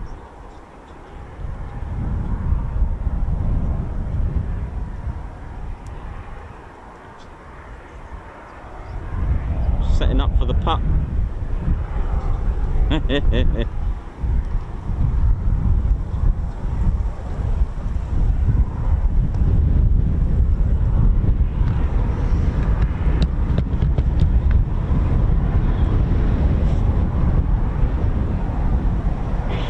So 4 Typhoon squadrons and 3 P-8 Poseidon squadrons, but one of the P-8 Poseidon squadrons, number 42, are the OCU for both the P-8 and the E7 Wedgetail, which I believe is coming at some point.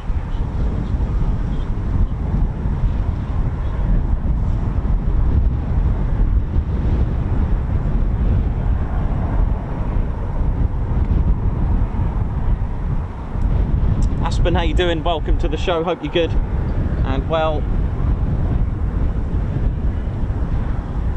Good to see you all. Joshua Brown, Dr. Paul Mayers, Rob Kennard, Remco DeVray, Alex Raven, Alan Burden, Lorraine at Nomadic, Purple Bat, Dave Holloway, Joshua Brown. A massive oi to all of you and our regulars as well. Thanks a lot for making this channel what it is.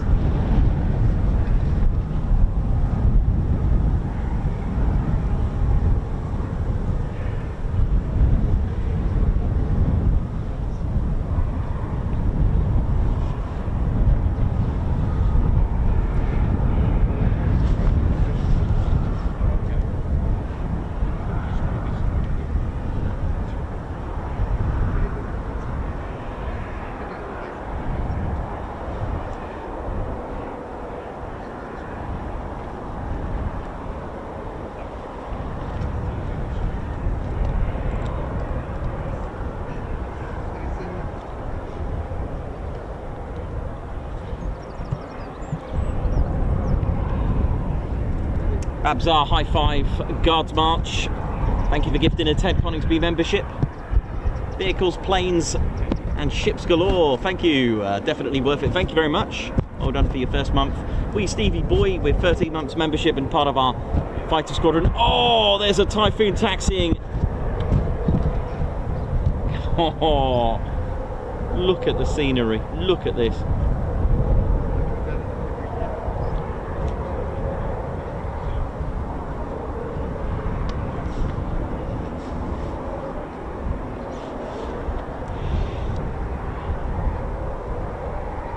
Two Typhoons taxiing. Oh yes.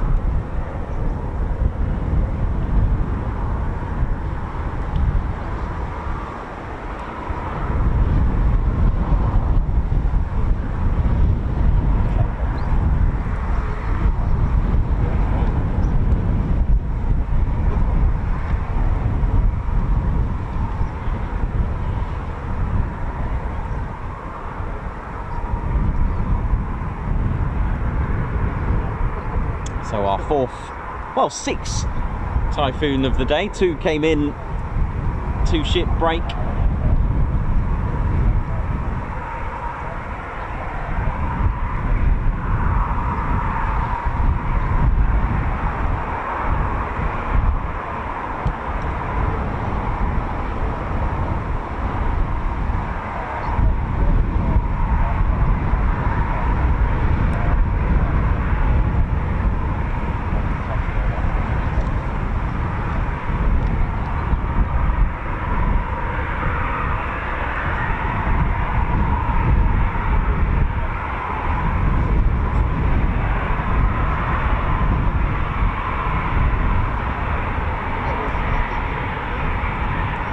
Number 2AC Squadron, here they are, formed in 1912, one of the originals.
I was going to say, I think I heard PTO and we got a PTO. They're so dramatic here because the sky is just so good. Beautiful.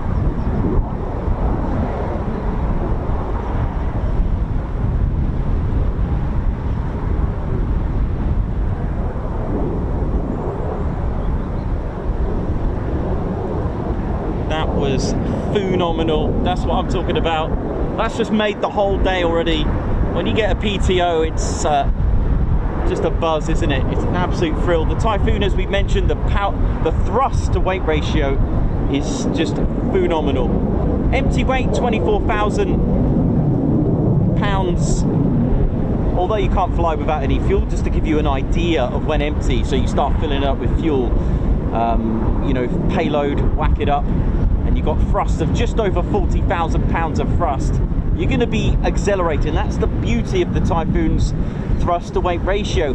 The earlier F-15A Eagle was in excess of a 1:1 thrust to weight ratio as well. So it also depends. If you haven't got a 1:1 thrust to weight ratio fully fueled, you can have 50% fuel, get yourself a performance takeoff in an F-35A, for example, because it can do it, but then you're going to need to hit a tanker on the way up there, which is just exceptional. We love seeing that.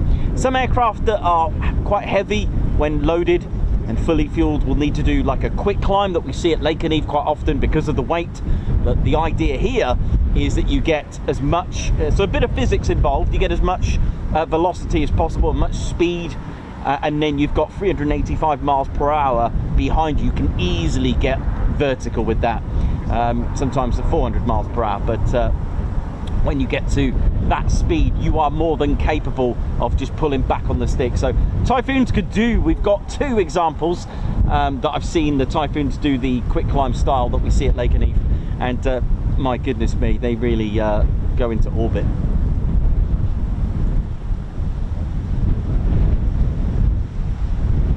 What's that Foon over there? Is that coming here? What's going on? Let's have a look.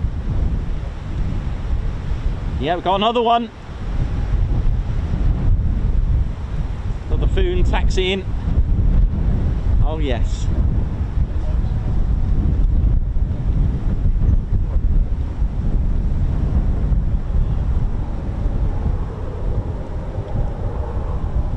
What a background. I'll tell you what, the layout is just beautiful, isn't it?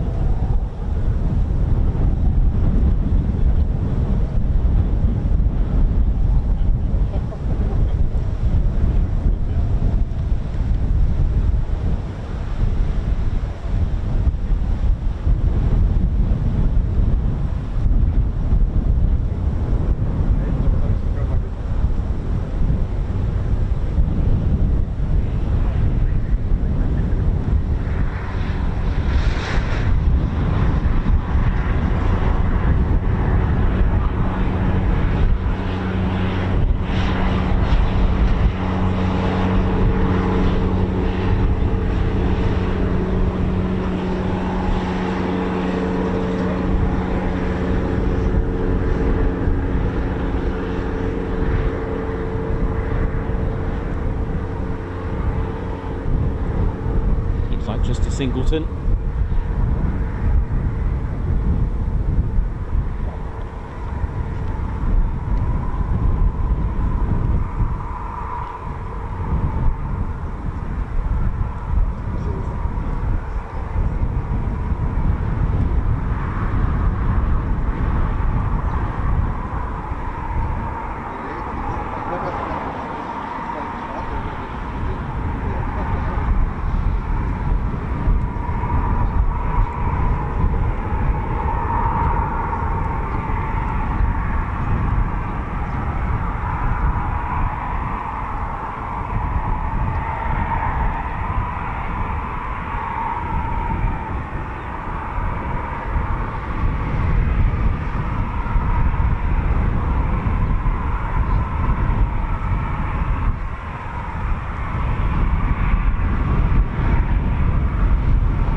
Oh, it's been a great day.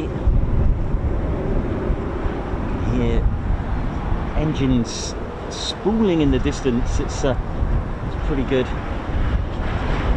It's been an absolutely cracking day, haven't we? We've had 2 performance takeoffs, literally just explosive. One just now. We've had a 2-ship into the break, landing earlier this morning. 1 P-8 departure. And looks like number 3 is flashy. Yes, Perry, yeah, it is. Confirm that. And we also had the arrival of the Embraer ERJ145 of BAE Systems as well.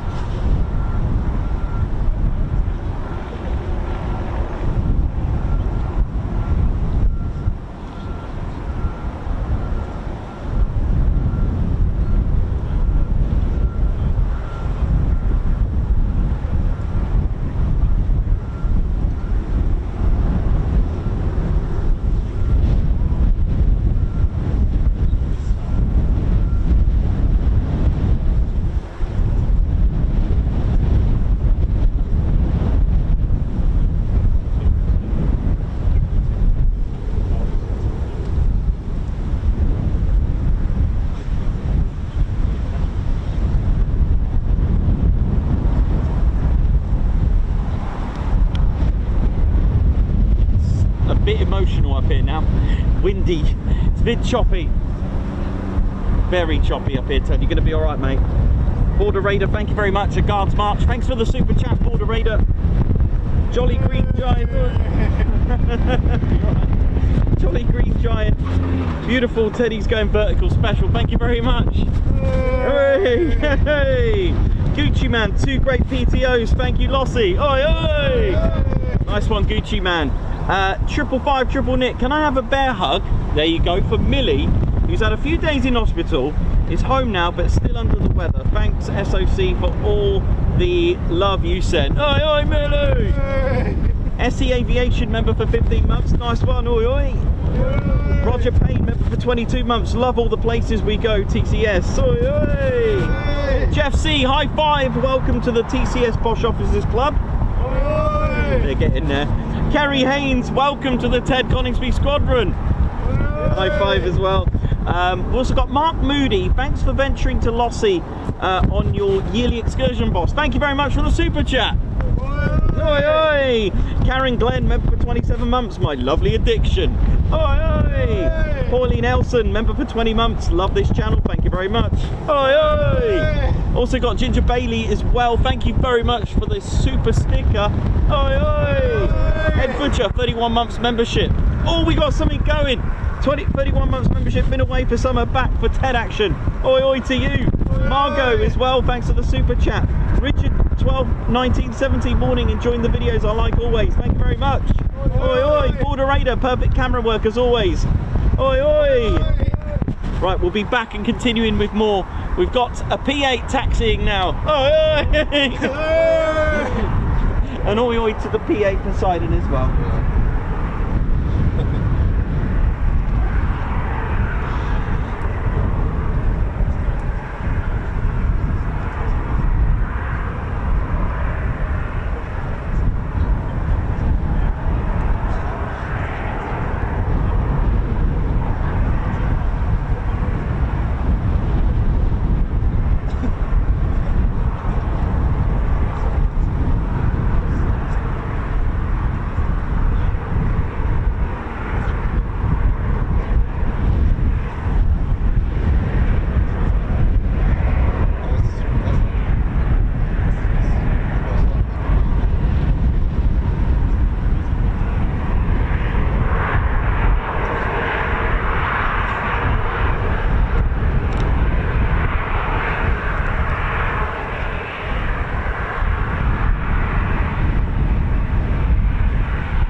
To everyone who's hit the like button, we've got 1,000 of them. Thank you so much. Another collection of 1K likes. Thank you very much. Davey, thank you. Chris Blossom, thank you as well for the updates on that. Thank you.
Poseidon, our second one of the day.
So a great day here at Lossiemouth, our first day of 2.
Typhoon startups. Bex, thank you very much for the super chat. A Guards March to you. Thank you very much indeed for that.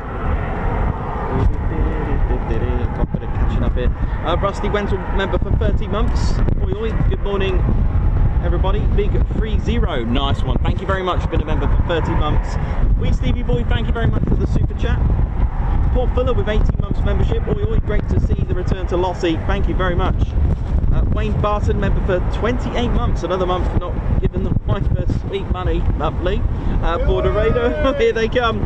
Border Raider, welcome to Bonnie, Scotland, Nikos. Thank you very much. Oi, oi. Jacques Flying High with 5 months membership. Such a variety, it's why we love Ted and Nikos. Thank you very much. Oi. Purple Bat, member for 4 months. Nice stream from my resub. Bex, high five and a Guards March. Thank you for gifting a Ted Coningsby membership. Jags Flying High. Also, high five to you and thank you for gifting a Ted Coningsby membership. Philip Bridges sent a Ted Coningsby membership. High five and a Guards March. Alan Burden with 27 months membership. 27 months of fun. And I think... Oh, got Ginger Bailey as well. Guards March, thanks for the super sticker. Pauline Elson, member for 20 months. Love this channel. I think that is it for now. Thank you very much. And a big oi oi to the oi oi choir. Thank you very much.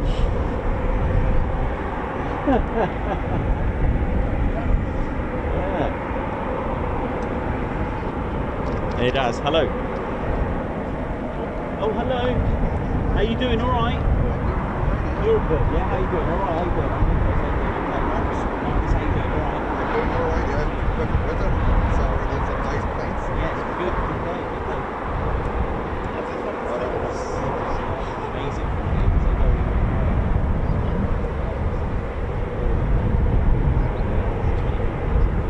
The regular take. Into space. Lovely backdrop. So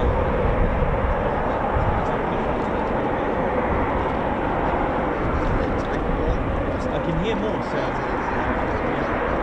so enjoying. And this have you been down to? Got a good day. Very serious. Can you are you allowed to stay there? Not in the red and white. You know which red and white? Just before you can.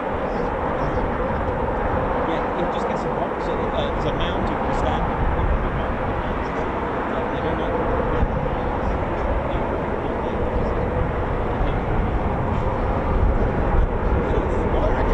Yeah, it's really good there. It's good fun.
Typhoons just starting up. As you can hear them spooling, so hopefully this will result in a takeoff.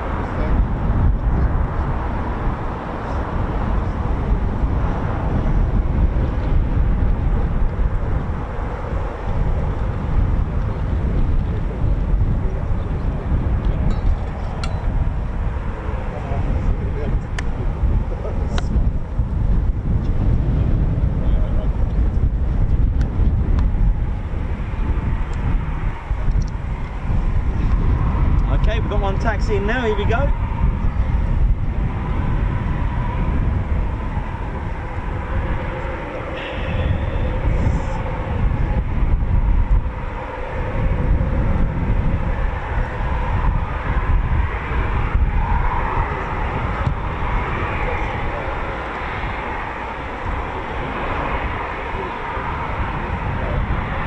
That's two.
Well, what a great day we've had already.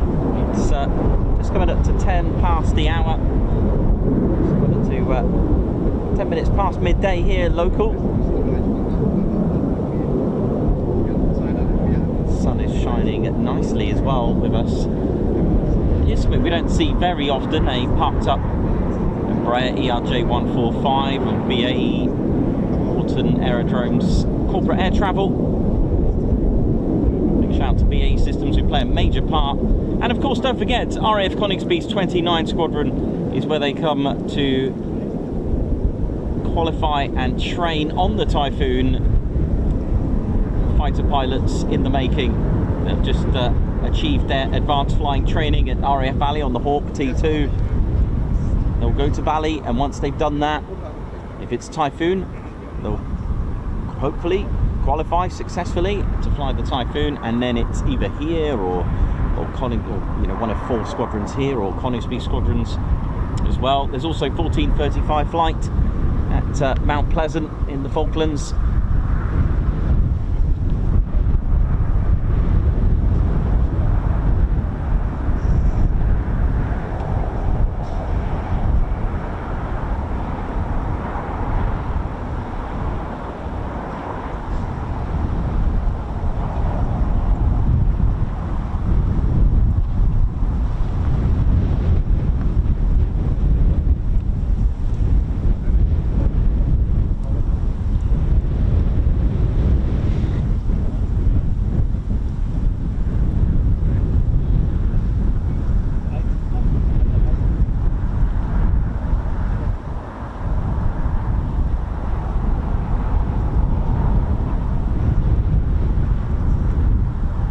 Everyone has tuned in. Perez, Matman Bush, how you doing? Hope you're good. So yeah, after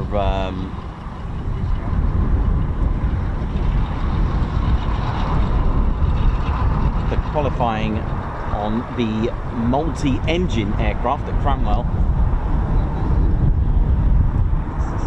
there is an operational conversion unit here, 42 Torpedo Bomber Squadron, who are the operational conversion unit for both the E7 Wedgetail and the P-8 Poseidon. So pilots and airmen alike, weapon systems operator as well, navigational coordination, all the communications and comms are an OCU for that as well. Not forgetting the RAF Regiment and RAF Police here as well. Big shout out to everyone at Lossiemouth. Team Lossiemouth, how you doing? Hope you're good. ATC, ground crew, armourers, and of course we've got Wizzos here. Regiment, security forces as well. And, communications, ATC, chef, medic, fire, rescue teams, engineers, tools.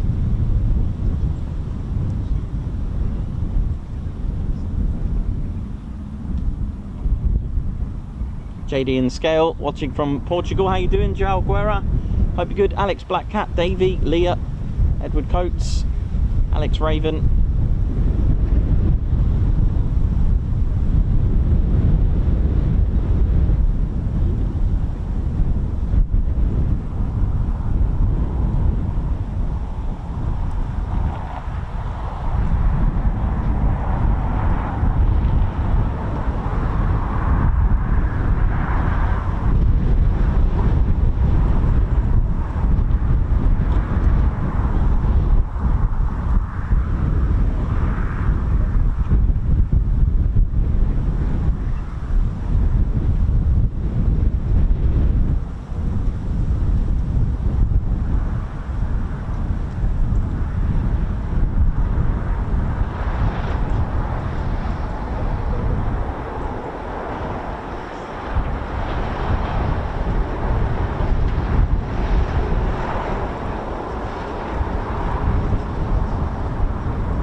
Yes, so yeah, Red Ted stayed with the red arrows.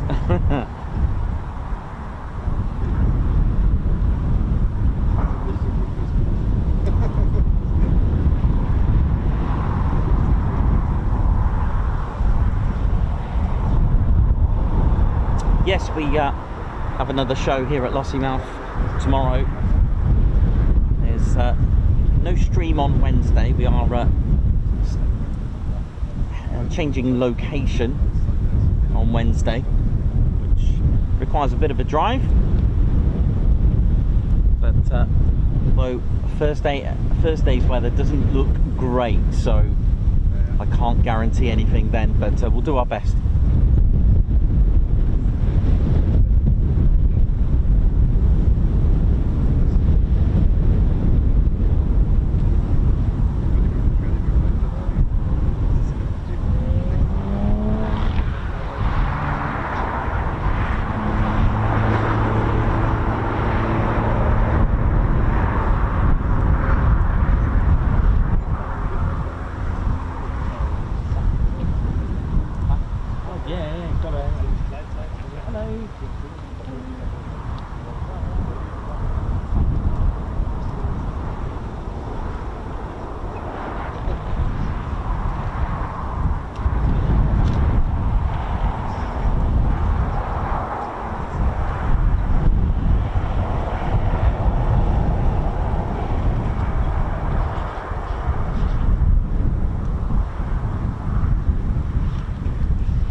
nice sky as well. Really good. I've actually lost count what we got out there. 7? Something landscape good. Just the wind, but other than that, it's nice and warm, isn't it? Get tan out here. Oh yeah.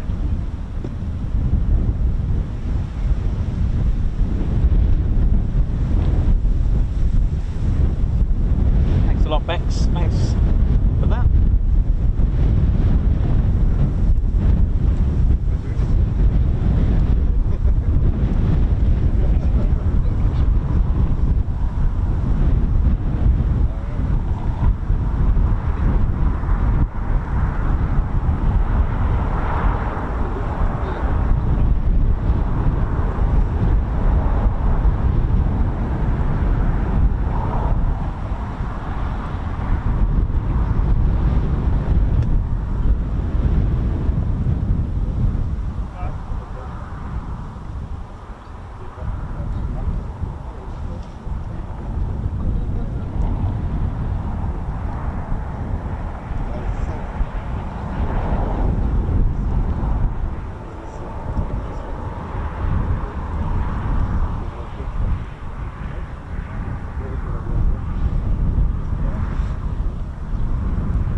Christopher Carr, how you doing as well? Tony Crystal, oi oi, Davey, Mark Moody. So, very interesting regarding the names: Faith, Charity, Hope and Desperation for the 1435 flight. The name's route, possibly, it's just a possible guess, that the How Far fighter flight, which was put in place with the Gloucester Gladiator biplane, were part of that flight. I don't know too much. I just know that the How Far fighter flight, the names they had, I think they had about, they didn't have just 3 aircraft for that. You know, don't think that they just had the 3. I think they had about 6, but they did have the name Faith, Charity and Hope on 3 of those. It was a very historic flight, 1435 flight. And pretty much the guardians of the Falkland Islands. But during the Second World War, number 1435 flight, they were actually a night fighter flight. I believe they formed in 1941.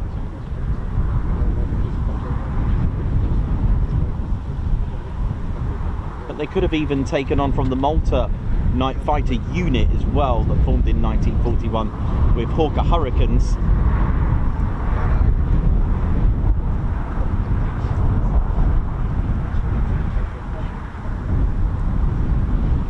And it's not uncommon for aircraft to have names. I know the E3 Sentry had a particular theme. There's also themes as well. There was the E3 Sentry AWACS of the Royal Air Force. I believe they were named after the 7 Dwarves, if I got that right.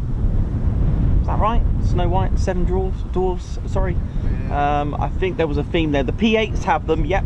Perry and Davey give me a list of names as well, which is kind of cool, which I'll give you.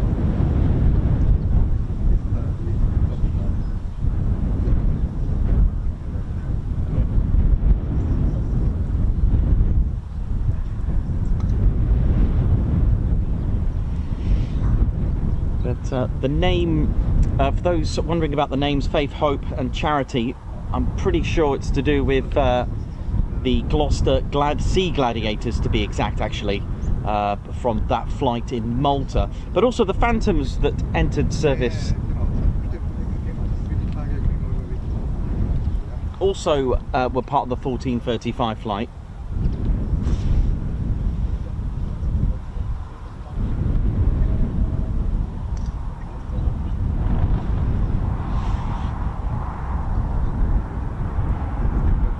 Now, if I got this right, the Typhoons on the Falkland Islands, the Faith, Hope, Charity and Desperation, I'm pretty sure they have a tail code on them. They'll have F, H, C or D, depending on which one it is.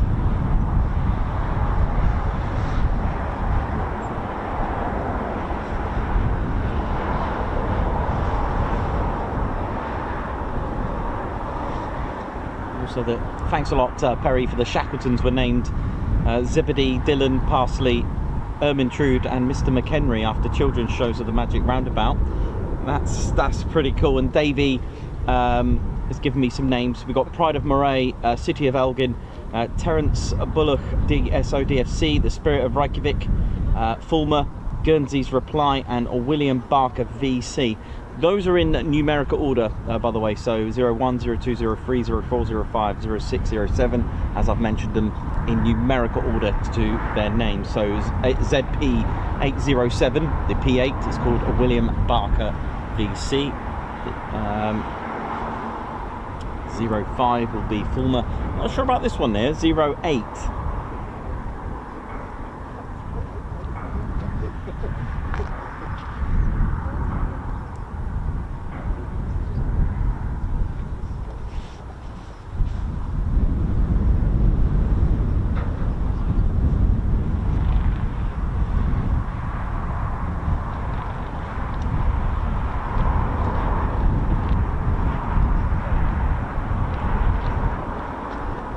So Comedy Ted's just finished his game of golf, and he's just come back. Did you have a good time, Comedy Ted? Yeah. Comedy Ted, why have you got two pairs of trousers while you're playing golf? In case you get a hole in one. Oh, lovely. That's good. That's very nice there, Comedy Ted. Nice one, mate. Comedy Ted, who's enjoying Scotland. He's had a really good time at the Aviation Museum at Moravia.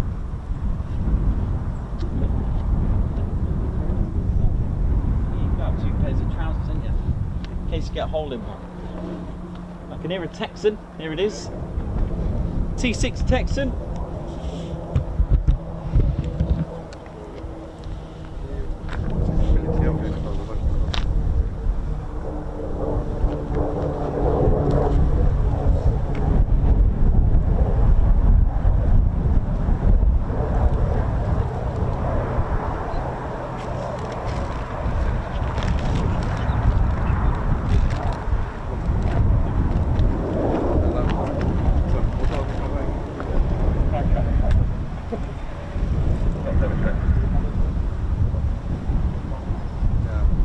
These are based at RAF Valley.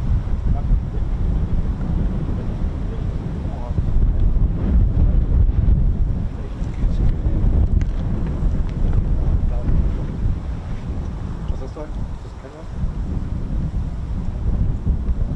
Oh Quatsch. Ja. Ja. Okay, okay. No. Who wants that? Ja, eigentlich geführt. Haha. Ja,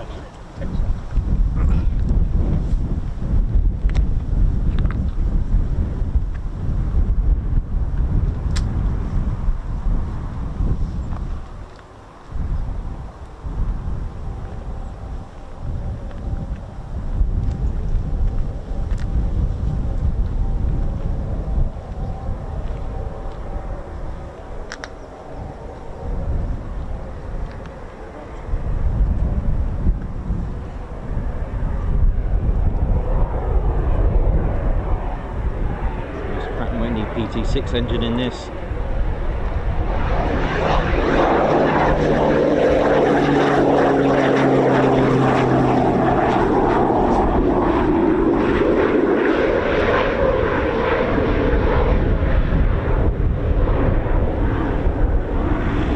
Look at this, beautiful.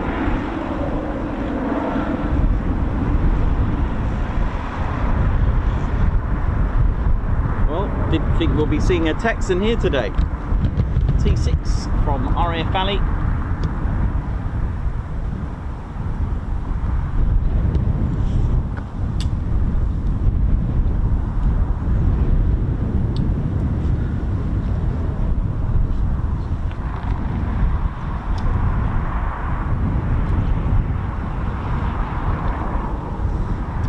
Very good idea there.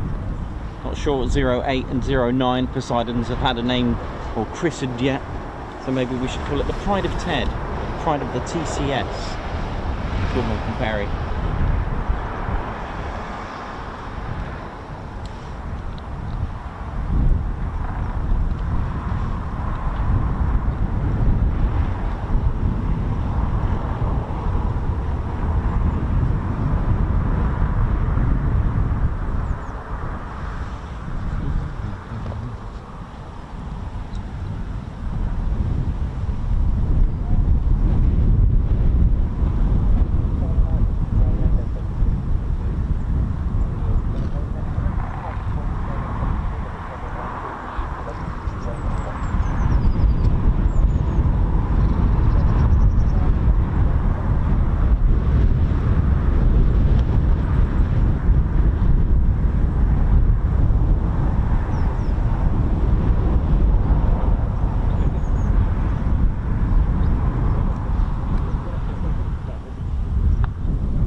Thanks for that, Davey. He's just sent me a photo of an X-1435 flight F4 Phantom at the Museum of Norfolk and Suffolk at Bungay.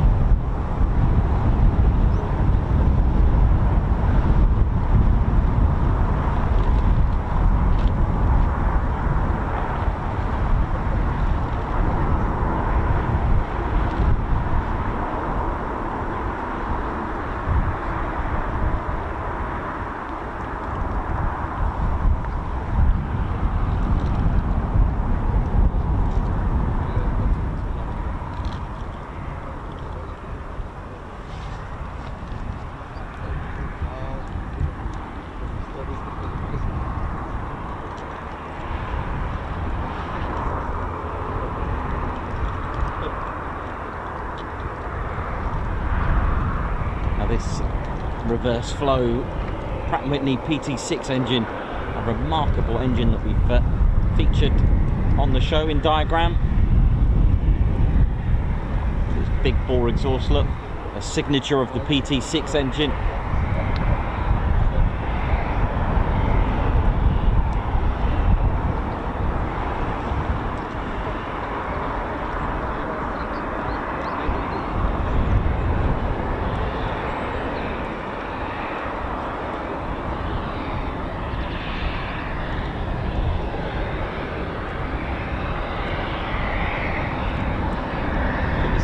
Going back out, I think.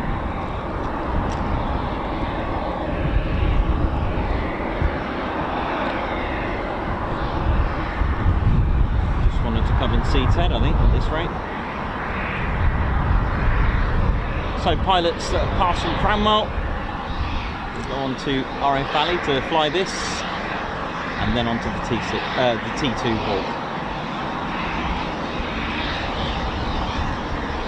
I did not know it was taxiing back. Ooh.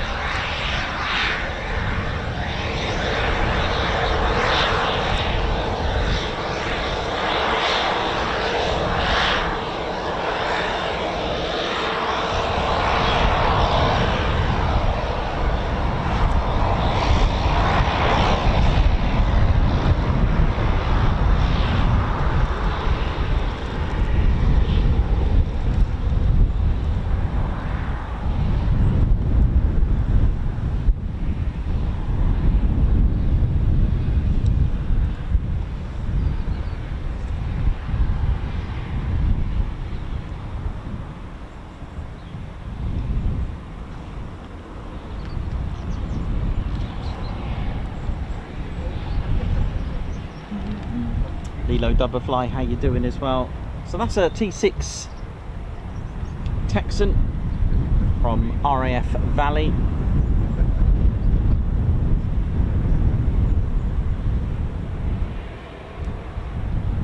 So yes, indeed, there is a reason why there's a difference of 18, because it's basically runway numbers, if you're not familiar with them, are directions of travel. So we've got 05 and 23, difference of 18. Reason? Well, if you're fortunate enough to be lining up and waiting here on this runway, this is runway 23. Runway numbers are directions of travel, your heading, your level heading. So if you were positioned here, ready to go on the piano keys, if you were to get a compass reading, you'll get something like, I don't know, I'm going to guess, because it does change, magnetic north changes all the time, I'm going to guess at 231 degrees, okay? So what you do, you round it off to the nearest 10, which is 230, and you take off the last digit, leaving you 23. So the reason why there's a difference of 18 is because the opposite that is 180 degrees. So because they're directions of travel, and we're just rounding it up to the nearest 10 on both sides, then you're going to get a difference of 18 or a difference of 180 degrees, right? Because that's the difference. So if you were to be on the other side, okay, so you're going to get something like 51 degrees, round it off to the nearest 10, 50, take off the last digit, leaving you 5, which is pronounced 05. Runway numbers are pronounced individually as in numbers. So it's runway 23, not runway 23. Now, I just mentioned there, magnetic north does change. So you've got geographic north, or true north as they say, but it ain't true. But which is why, if you ever noticed, why they bring out maps every year or every few years, is because magnetic north does actually change. So because we mentioned that magnetic north changes and we have to round it off to the nearest 10, if it went to 236 degrees, okay, so that's 5 degrees west, then you're now going to be using runway 24, because you're rounding off the nearest 10. 236 would be 240, so then you take off the last digit, leaving you 24. If you did the same on the other side, 56 degrees. So round it off the nearest 10 is 60, runway 06. Same again for runway 10 and runway 28, difference of 18 because it's 180 degrees the opposite end. The reason why they do that, is simple. They don't call it runway 231 because it sounds like if they were to say we're in, you know, runway 231, it may be interpreted as a heading to turning, you know, instructions of turning or a level heading. It could get confusing, so they just kept it to 2 digits.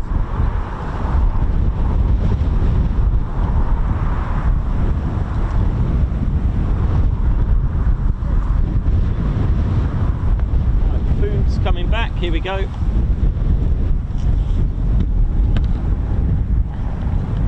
It's not far, is it?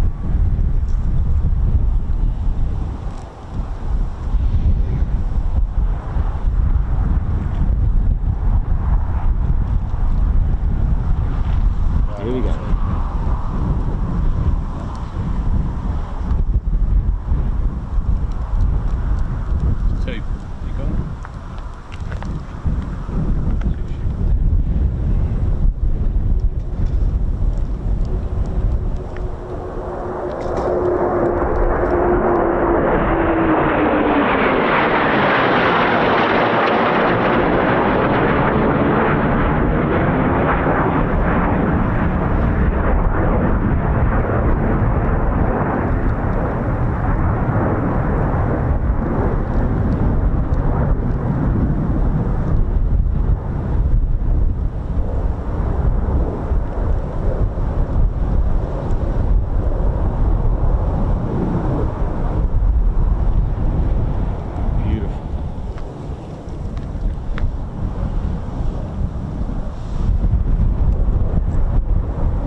Smooth.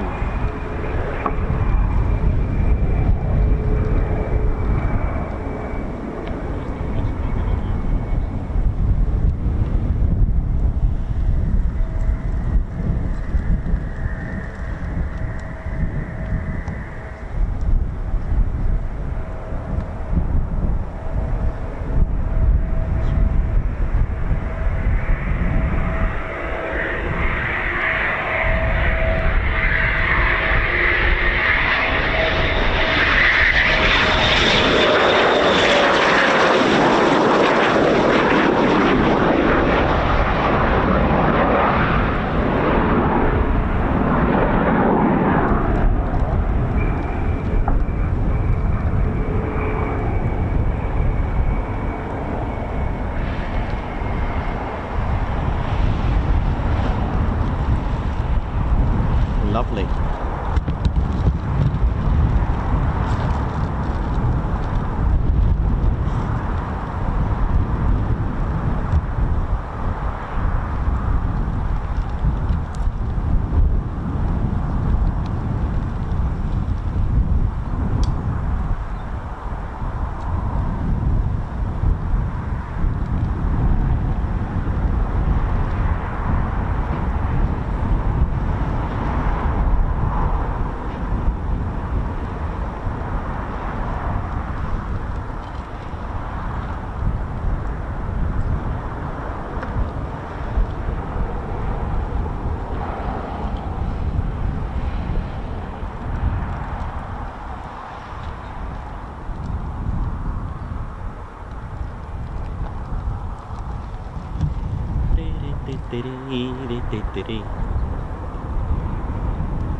Thank you very much.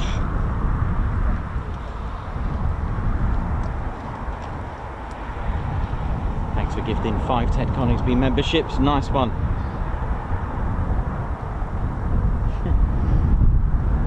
I mean, it is a pretty unusual golf course, being right on the approach, the airspace of Typhoons and P-8 Poseidons and aircraft. Very nice.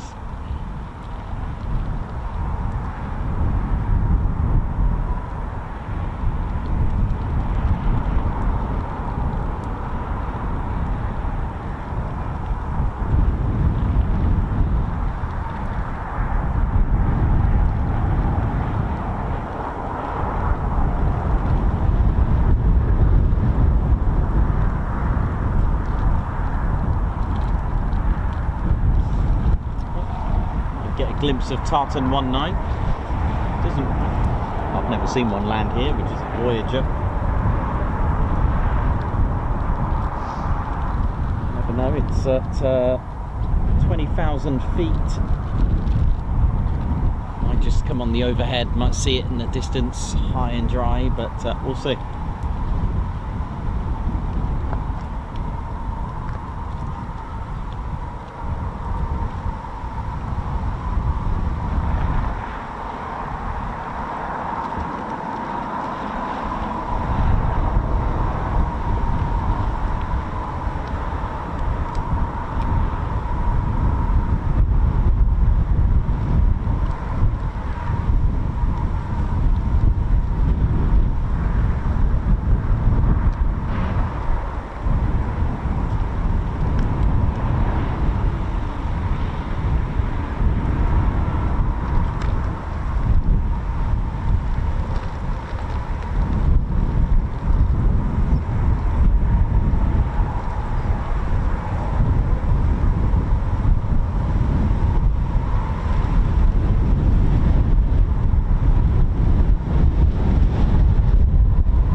flight ever.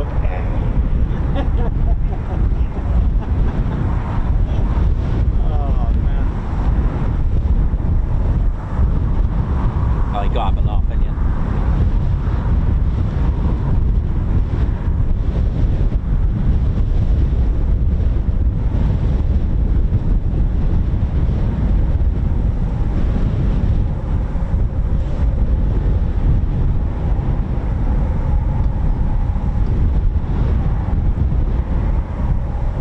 Plane spot a tone. It's been a cracking day. We've had plenty going on.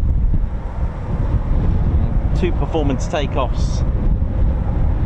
A pairs departure as well. We've had a bit of a mixture as well. We've had the ERJ-145 Embraer BAE Systems arrive.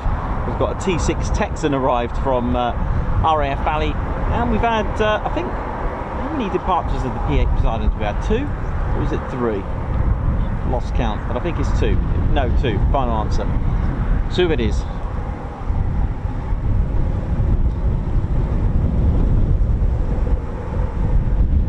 So I've had 2 ships.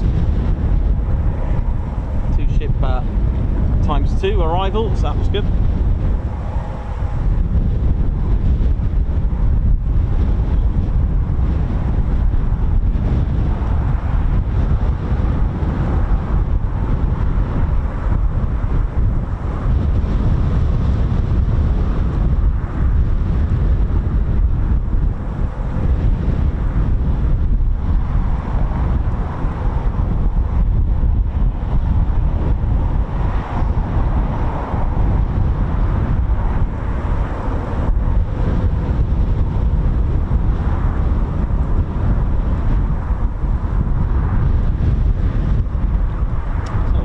Ted Coningsby channel.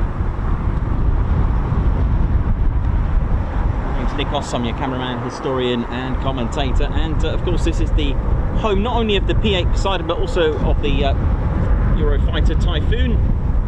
The Royal Air Force designated it as the Typhoon FGR4, that's Fighter Ground Attack and Reconnaissance. It was F2 at one point in its earlier stages, but designated to be a multi-role aircraft. Going to have to hang on to this quite considerably. It's a bit breezy up here, but a fantastic aircraft. With its first flight, 1994, with Coningsby being the first to receive the Typhoon in the Royal Air Force. It was in 19th of May 2005. Lossie got theirs 10 years later. I know, right? Catching up to do. They just couldn't let go of the tornado. That's what it was. And yeah, made in 4 different countries. So left wing made in Italy, right wing made in Spain, the centre fuselage made in Germany, the front section cockpit made in Britain, and of course components at the back of Leonardo, BAE Systems, Rolls-Royce, etc. for Britain and Italy. Now, of course, earlier models had a different ECR captor, a Marconi. Started off as a Mark 1. I think Hensoldt's are doing a Mark 2. That's the AESA inside that radome. A very clever piece of kit on the attacking side for the Typhoon, which on the Mark 1, again, some of this is classified, so I don't know that information, but on the Mark 1 ECR 90, just to give you a rough idea, you can lock onto targets 160 kilometers away, fighter aircraft size, and larger aircraft at 300 kilometers away. So that takes out the dogfighting that you see in movies. If you're 160 kilometers away, then you know. But anyway, it can, it's there. It's a multi-role. It can do fighter, ground attack, and reconnaissance. That's what FGR stands for. So it can lock onto 20 to 30 targets, prioritize on 6. You may have noticed sometimes the pilot's wearing this very funky, bobbly. It's got like, on cartoons when someone gets knocked on the head, you get a little bump. So you can see this very clever. It's the Gucci of helmets. It's the mounted helmet display. Yeah, Gucci, yeah. It's the Gucci man of helmets. It's about £250,000, I think. It's scanned for to fit a pilot. Now what this means is that the pilot can actually lock onto targets, see literally, not like X-ray, but the pilot can actually, although he's seeing, or she is seeing through, the pilot can actually see through the Typhoon, not physically as in like X-ray, but it gives you the 360 scope that a pilot will need to lock onto targets and see the world. And speaking of which, if we look here, it's the Pirate IRST, the infrared system here. It looks like one of those dome CCTVs that can see in a range of a range of filters. So it's got like, I think it's about 4 different types, but it's really looking out for heat detection, moving vehicles, that kind of thing. It can lock on, a bit like the DAS system on the F-35. Not exactly, but do you know what I mean? It's got that sort of optical, electro-optical targeting system on the F-35. A little bit like that, more like, actually, saying that. But anyway, so you've got that in there. The whole composition of the Typhoon, very low metal, looking at 85% carbon composite, including acrylic canopy as well with that. It is fly-by-wire. It is aerodynamically unstable with the pilot in mind. Okay, so it hasn't got elevators. Okay, as you can see, no elevators.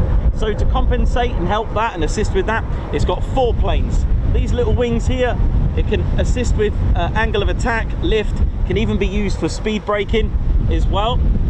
Now, to help the data of the 4 main computers which keep this airborne, underneath on a parked Typhoon, you've got almost like a little red smile here. It's 2 covers that cover these little tiny sort of silver like triangles underneath. There's 4 of them, and each one is an aircraft data PTO for each line, so each computer giving the data there.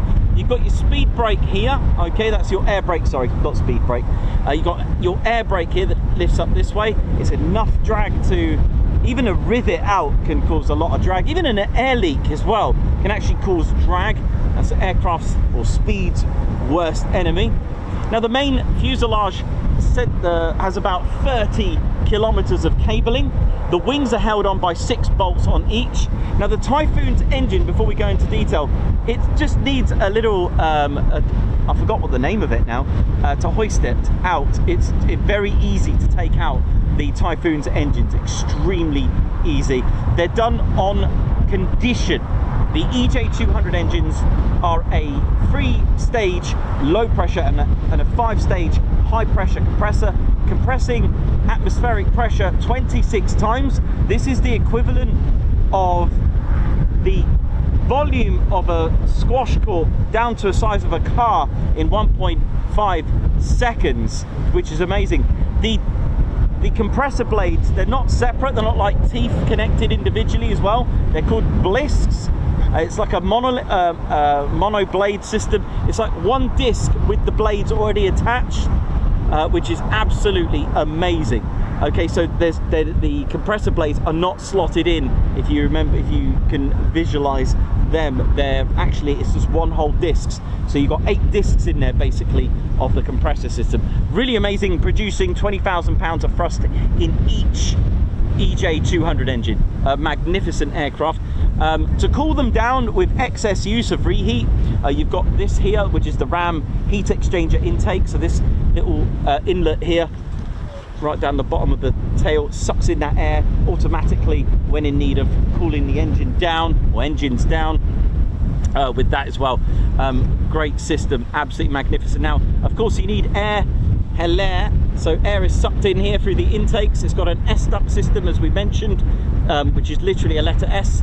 Reason why it's so important, well, it's hiding your heat created by the compressor blades. You can't see it because the Typhoon, very clever engines, the EJ200, sit all the way at the top here. There's a lot of tube of air. In fact, the engines are so good that should they flame out, they just restart. Usually, even the pilot may not have known, but it's got a very good survivability engines in there. So the intakes are controlled by these cowlings here that can be controlled. They move, you can see them when they're parked up. The cowlings are straight down for the intakes. The S-duct system, like I said, so the intakes sit under here and the engines are up here. So it's like an S shape. That's why you can't see the compressor blades. All right, very good. Now this scoop here is a splitter, like a boundary layer diverter or a splitter bridge. It's to stop and try to get rid of that boundary layer. When you go in supersonic speeds, you don't want so much air. By the way, the Typhoon super cruise, just thought I'd add that. What it is, if you were to pour water on this nose, or even if you get a flask or a glass and you pour water over it, you'd expect the water just to splat like a waterfall outwards, right? But no, it actually sticks. Air is fluid, and you can see that happening. So you pour water, instead of it just trickling down like that, it'll actually stick. That's what air does as it's hitting the Typhoon. This air is called the boundary layer. It's very dangerous, not very good for speed because it creates drag. But remember, this intake is for the engine, and if you've got draggy air going in, like low pressure and high pressure air hitting a fan, so if you imagine a fan going round like this, a compressor blade, and you've got like a draggy air going across the top, and then you've got really fast moving air hitting the bottom part of the fan, you're going to end up damaging your engine. So that's what this splitter bridge, any excess boundary layer as it's called, it's got little grills here, little holes drilled here. The F-16 has it as well. They all have it. F-35 different design. It's got like a little bulge inside on that. So Typhoon, like I said, not naturally a 5th gen. You know, it doesn't have any stealth. It does have stealth attributes, but it's not stealthy. It's not stealth. But that said, the radar cross section of a Typhoon is about 0.5 meter squared, which is impressive. Really is. Let's have a look underneath, or just here before we finish up. This little nib here, this probe here, that's the missile approach warning system. So this will alert a pilot when things are under attack. This little vent here, that's the fuel vent. You can see fuel being vented out on startup. That's just the fuel expanding and pressurizing it and just chucking it out. It's good that it does this. It does this for good reason. Sometimes performance takeoff or negative G's will spur out the fuel. It's not leaking fuel, it's venting fuel. It's a big difference. If it's a leak, that's serious. If it's venting, it's doing it for a reason. It vents the fuel because of negative G's pushing the fuel up instead of naturally down. So if you imagine a potential airlock, you know, with fuel and air, well, you don't want fuel starvation. So to eliminate anything like that, the fuel is vented. Underneath, total of 13 hard points. The 13th dedicated to the center drop tank. The other 2 on each 6 of the wings is another drop tank. So you can have 3 drop tanks, leaving with 5 and 5 hard points to add some goodies on there. This is your flares dispenser, and here you've got your chaff dispenser here. I think actually it's more like over, yeah, I think it's just over there. I don't think I've got a chaff dispenser on here, although I think it's that actually. Anyway, so flares for heat-seeking missiles, chaff, which is like bits of metal for guided missiles. If you're failing that, just aim for the sun, and hopefully the heat-seeking missile will get confused by the heat of the sun, and there you go. This pylon here, this does the decoy pylon. Now, when I first started doing this, I actually thought it was a Typhoon, an inflatable Typhoon that's released on a lanyard to confuse the enemy. It's not. It's like a radar that's connected to a lanyard, which is kind of fun. And then over here, this little gadget here underneath, I don't know if you can see that, there's a little scoop, tiny scoop, and that is the instrument cooling system. It's like an intake to cool down the instruments. It is all that. It's a beautiful fighter. The Typhoon of the Royal Air Force, although naturally it's Mach 2.0 speed, twice the speed of sound, the Royal Air Force have tuned it in their own way. It is Mach 1.8. It's a little bit not, doesn't have a Mach 2.0. However, that does mean it's more responsive on the acceleration side, because just because you have a less, I mean, look at the F-35, just because you've got a less max speed doesn't mean you can't accelerate better, and that's probably the case. Got 12 fairing flaps on each, so those convergent divergent nozzles. This bit of soot here, that's your APU, that's burnt fuel. You can start a Typhoon, push up a button, plugged in, and the Typhoon weighs only 24,000 pound empty. When you fill that up with fuel, the thrust to weight ratio, so thrust over 40,000, thrust divided by the weight, so okay, you can't fly without any fuel, add your fuel in it, maybe 10,000 pounds of fuel, you've got a very healthy, more than 1:1 thrust to weight ratio, which means from brake release to 8 seconds, it's able to, in 50-degree pull, 60 straight vertical. This is the difference, because people say, well, it's a bit slow. Not quite, because what the Typhoon can do, it can accelerate vertically. 22 seconds after it's rotated, it can go supersonic. Why? Because of thrust to weight. Why can it do that? Why does it look slow? Well, first of all, you've got to zoom out to appreciate a climb. Okay, sometimes I'll zoom in, you can't really appreciate it accelerating, but when you zoom out, you can really see that. If you are not a 1:1 thrust to weight ratio aircraft, like the F-15E fully fueled, etc., the F-35A, what you can do, you then need a bit of physics to help you go up vertically. You need to get speed, so 385, 400 miles per hour down the runway, then you've got that speed to go. You're basically overcoming the forces of gravity to a point. But the Typhoon's doing all the hard work already. It's pulling up at 185 miles per hour after 8 seconds, but it's accelerating. The others can't do that unless you do have a thrust to weight ratio. Now, even if your aircraft is not like a 1:1 thrust to weight ratio, don't forget you can have 50% of fuel in it to give you that 1:1 thrust to weight ratio, so you can go see her. There you go. Hope that made sense. Any questions about the Typhoon? You know who to ask. And then last time I did that, we had a 2-ship literally on the break.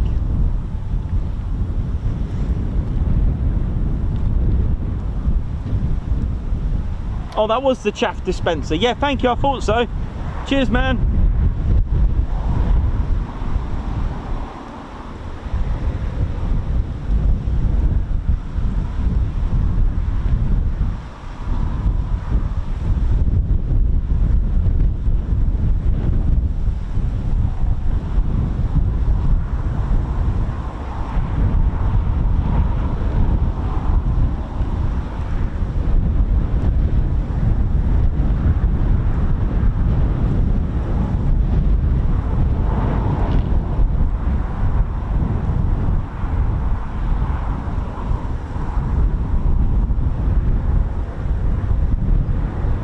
Hope you enjoyed that. Hope you're well. It's been a cracking day. If it wasn't for the wind, it would actually be extremely warm.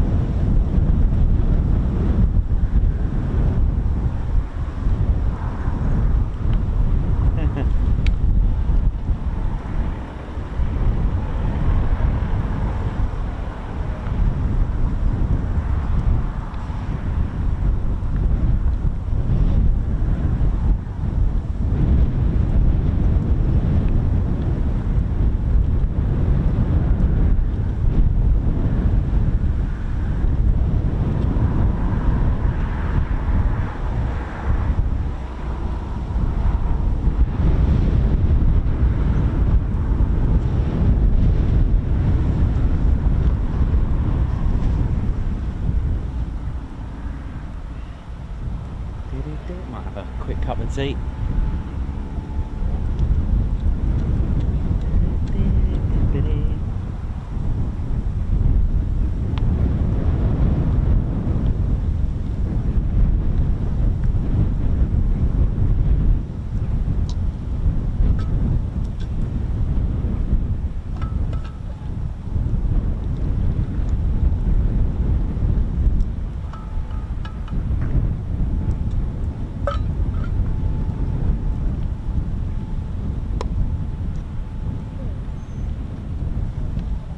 That was sewage walks. Woo!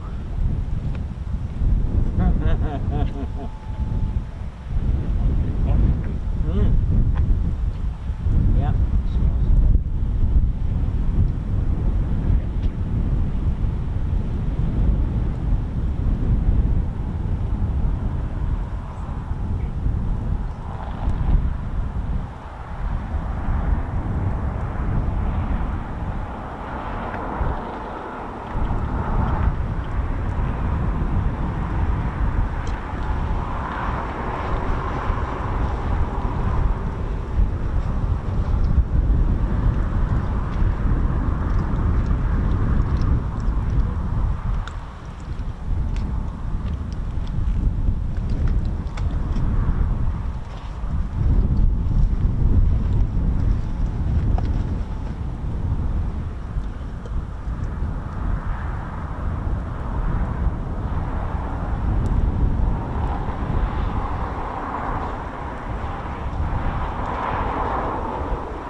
one of the most amazing things to see about the P-8 when it comes to land is the jet wash.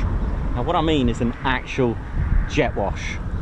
So because it's exposed to all the sea air and the salt, it can damage the sensors. It goes through a special jet wash to relieve itself of the salty sea air that's stuck, that could damage and corrode the components on the aircraft. So this could be interesting.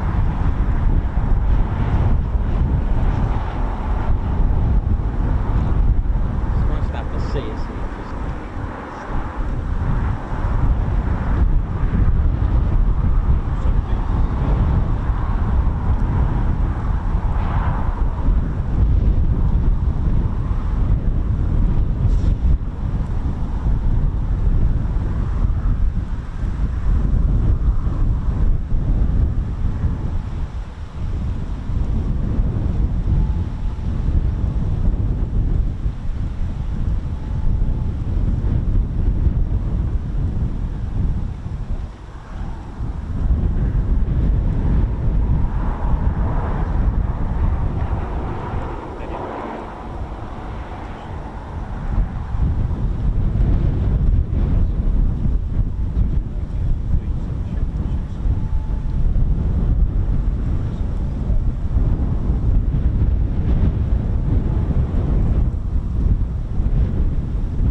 Go right.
Got it now. You can hear it. Yeah.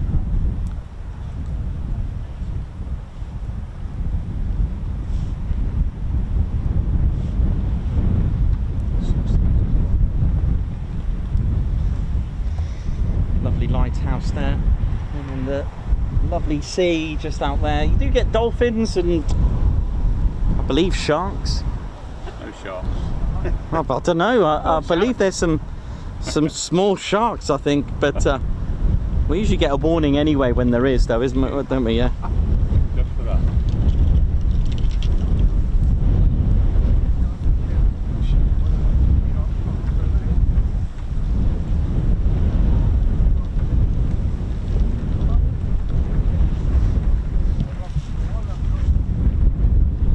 Yeah, we usually get a warning if there's some sharks in the area. You do get dolphins as well.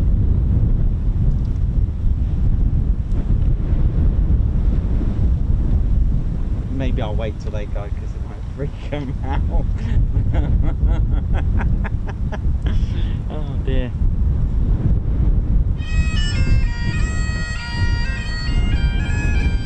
Everyone out of the water! There'd be a shark! You know, my name's Haggis. I see you. You're seeing me wee home, Dovis Castle. Yeah, aye. Better be careful of those sharks, you know. Hey, my name's Haggis. You better be careful of those sharks. They'll get you, and they'll bite you. Yeah, once you're bitten, it's time for... I don't know. Never mind. I'll tell you what, I'll carry on playing me bagpipes. Okay, let's go. See ya! Oh, in time for that.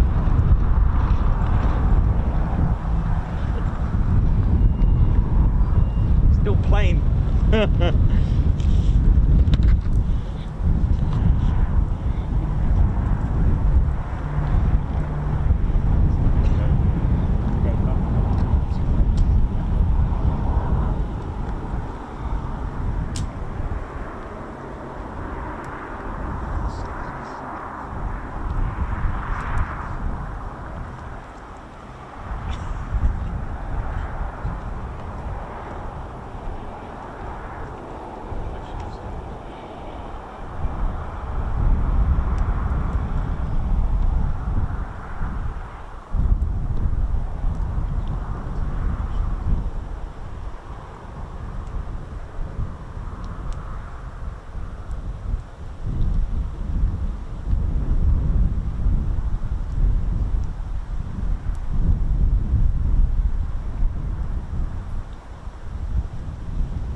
Moment.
Okay, here it comes in now on approach.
So P-8 Poseidon.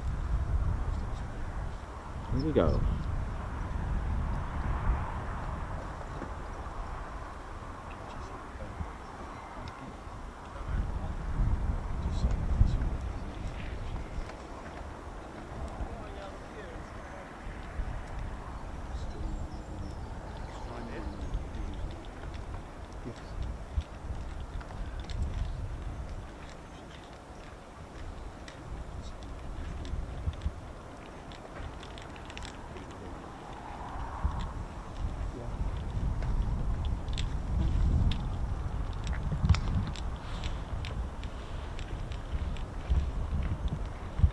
Amazing shot with the golfers there.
Amazing how much heat haze is there, isn't it? I'll just make that figure go around.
backing up quite a bit, getting a bit choppy.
Tonics, of course. Love it. I love those. The tea cakes are nice, aren't they? Oh, I've got lots of tea, so that's good.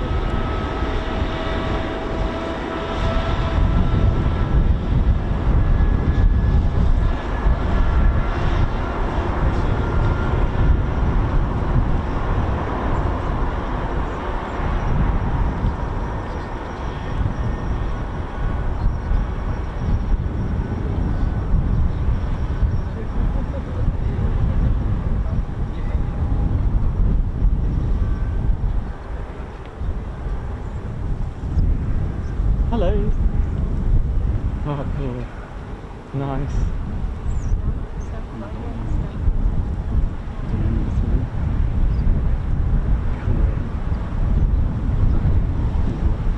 Oh, nice one. That was cool. They all came in together.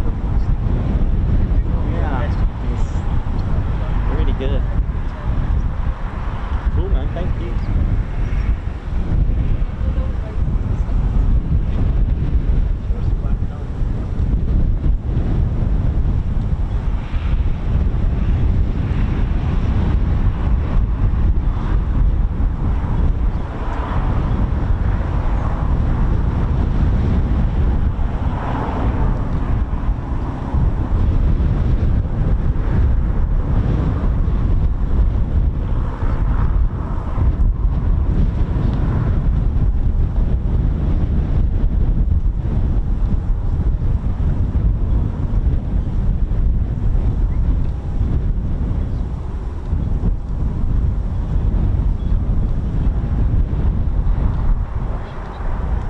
Gaskins, how you doing from Florida? How you doing? Perez, great swirly dirlies, absolutely, gotta love swirly dirlies. Alex Black Cat, RSVP, how you doing? G Van Pulliam Fat Cat, Davey, let's have a look, what else we got? Border Raider, G Van Pulliam, Les Donald today, doing Philip Goodfellow, how's it all going as well? Alan Gates, Ali Leyland, how you doing? Tony Rivers, Dave Holloway, Steve Mack, or Steve McKay, Jay Bolton, Philip Goodfellow, Christopher Carmarque. Lovely to see all our regulars as well. Thanks all of you for supporting the channel, and I hope you're all enjoying the Lossie experience, because it is absolutely brilliant.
Typhoon and the P-8 just coming in.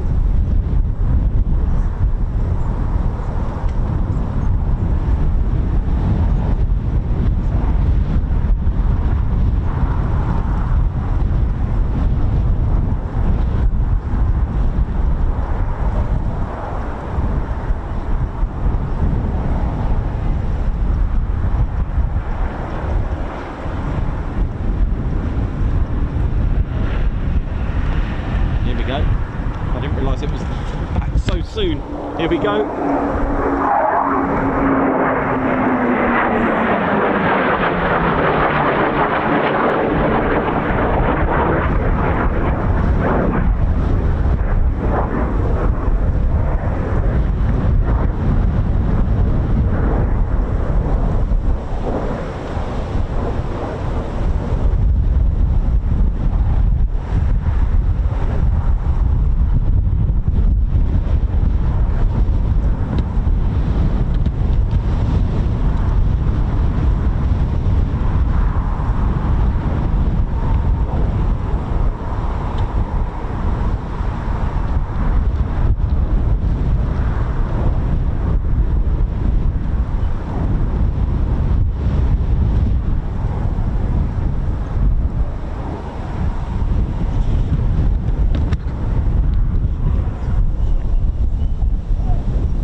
Again, another circuit. Look at this. Oh yeah.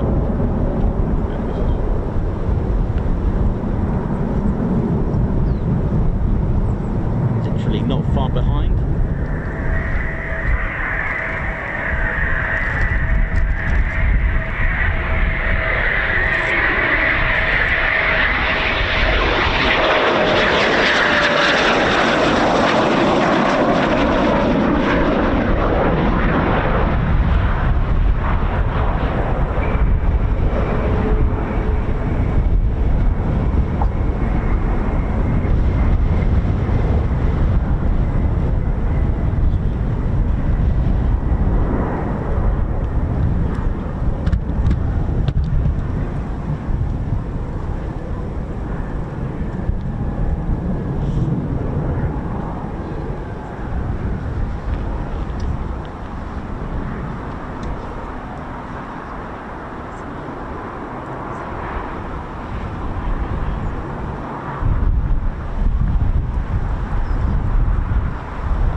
enjoyed today's show, don't forget to hit the like button, and of course do subscribe to the channel and support us. And of course, if you are subscribed already, don't forget to hit that notification bell button as well, so you'll be notified of our latest and greatest live streams and videos as well. Do share, do care, hit the share button as well with our streams. It's always nice to see you sharing our streams and videos on social media. It really does help as well, thank you. And all these things are free as well.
How you doing?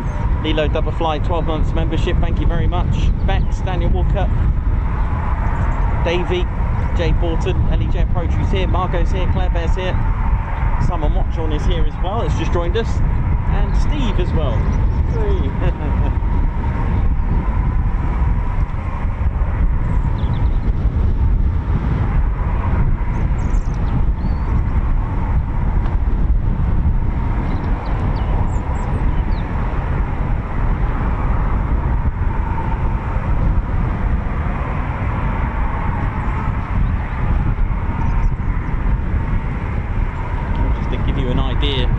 Windsocks work when it's fully horizontal like that. That's 25 knots plus. It's just to give you some of the impact the wind is having. Just trying to keep up here. That's all good, it's not that bad, it's okay. It's got the P-8 Poseidon just turning around now on final approach.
So will it go through the jet wash?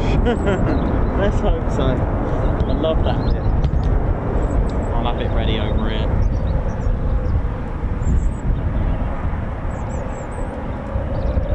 Actually,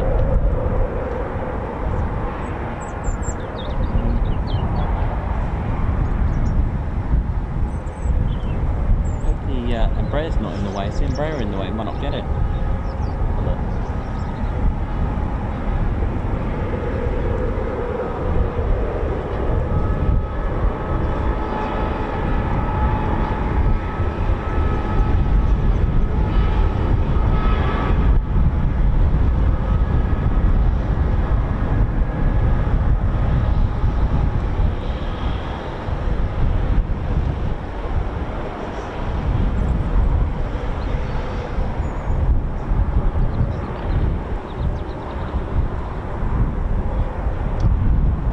Marshy, how you doing? Welcome. Chris White, Daniel Walker, who's here. Philip Goodfellow, how you doing? Gucci Man. Oh, you can smell the rubber of those tyres. Huh?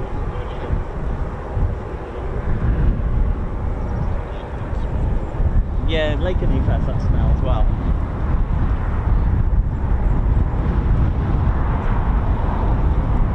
Chivan Pulliam, thanks for sharing on Facebook as well. Thank you very much.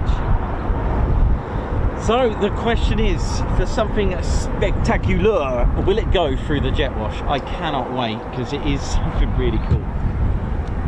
It is absolutely awesome to see this.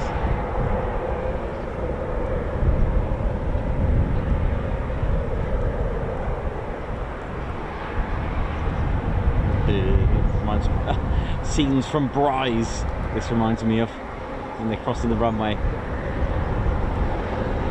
We need to get back to Bryce at some point.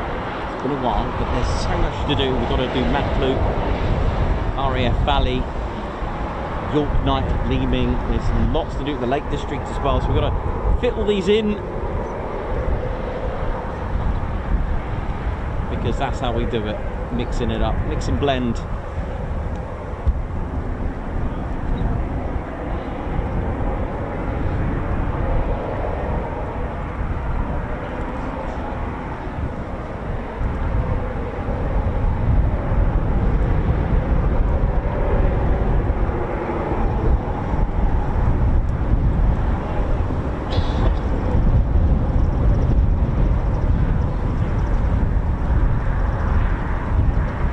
It is cool, Tony Rivers. It is, isn't it? It's like the icing on the cake. Like, you can have your performance takeoff, which is absolutely amazing, and then just that little cherry on top, or in Ted's world, that little bit of chive on top of the salmon and cheese, that sour cream cheese that Ted puts with his. Ted's looking at me.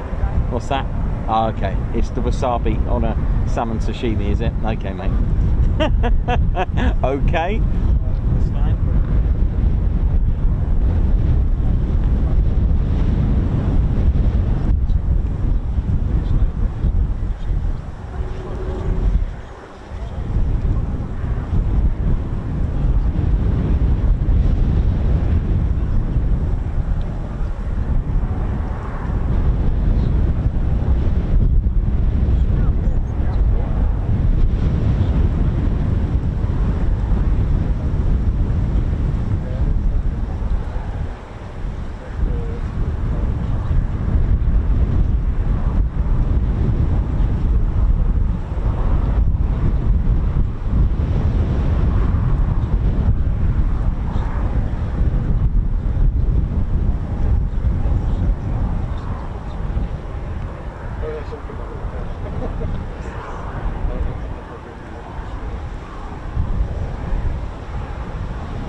KV, that's funny. I would jet wash it by hand for free. I love that.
Electronics, thank you very much for your 12-month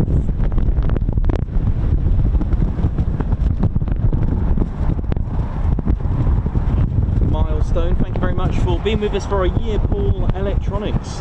You're doing good job, Nichols. Thank you very much. Guards March.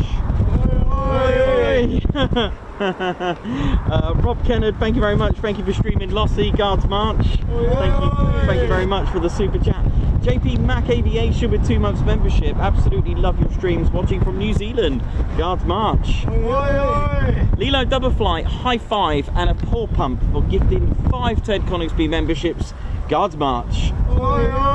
Debbie Brooks with 28 months membership. Bear hug please from Ted.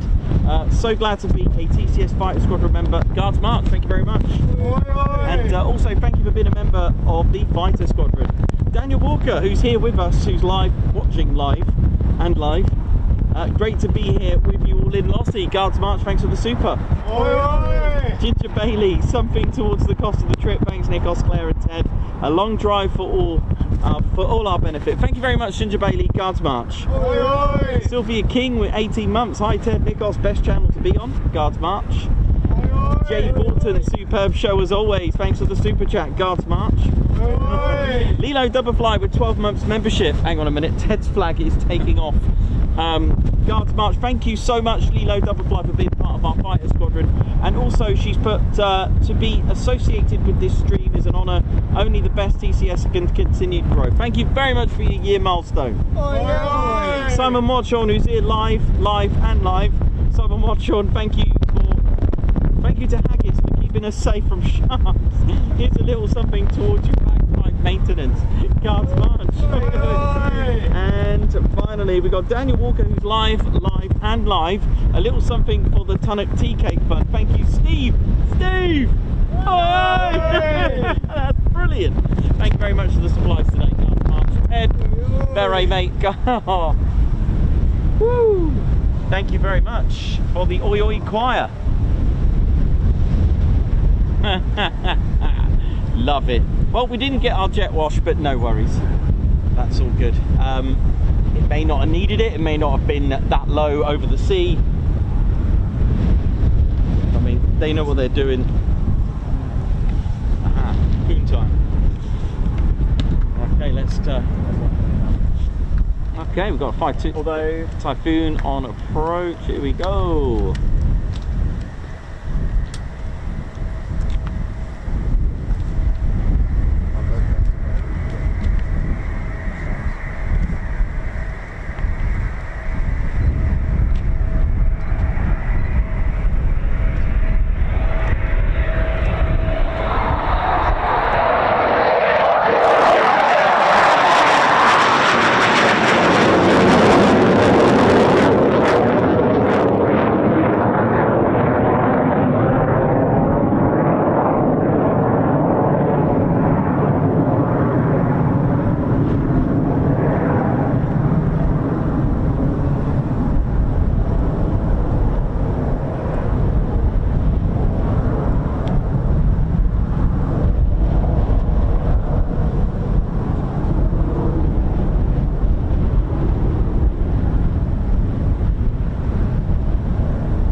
notice the markings there of 2 AC Squadron, formed in 1912, Farnborough, one of the original squadrons of the Royal Flying Corps.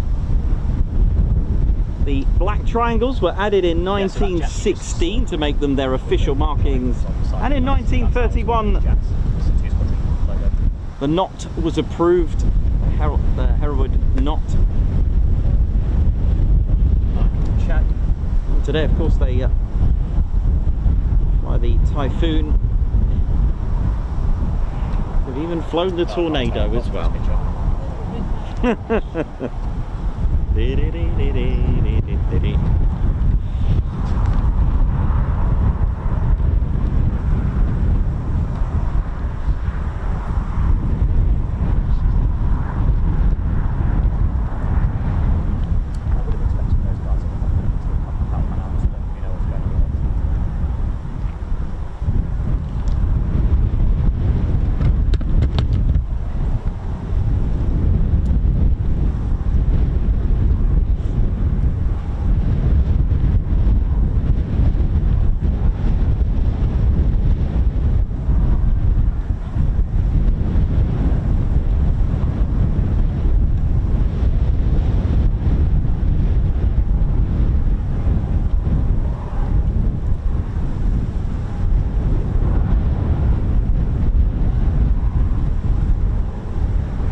Squadron in 1944 actually brought back the first aerial photos of the D-Day landings. That was thanks to number 2 AC Squadron.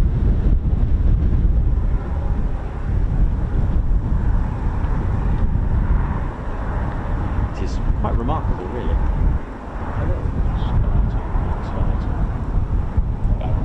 That would make sense, because it's a different aircraft for that one.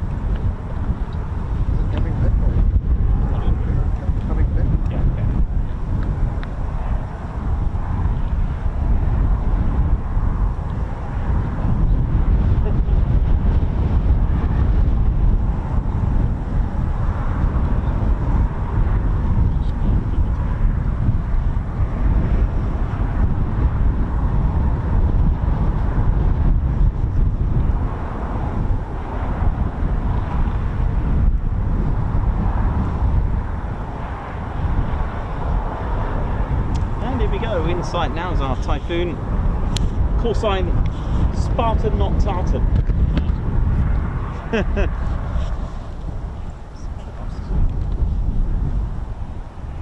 Do you know, after all I've said about 2 AC Squadron, I hope it is 2 Squadron. Never mind, never mind. I'll tell you about the flying can openers if they're on. No, it is 2 Squadron.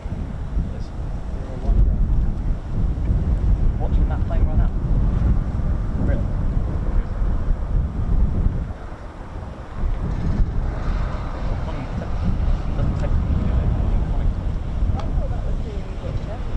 Yeah, I think so.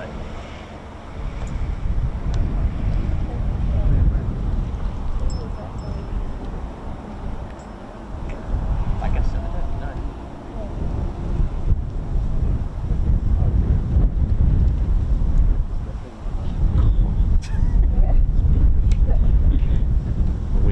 Really causing a bit of chaos.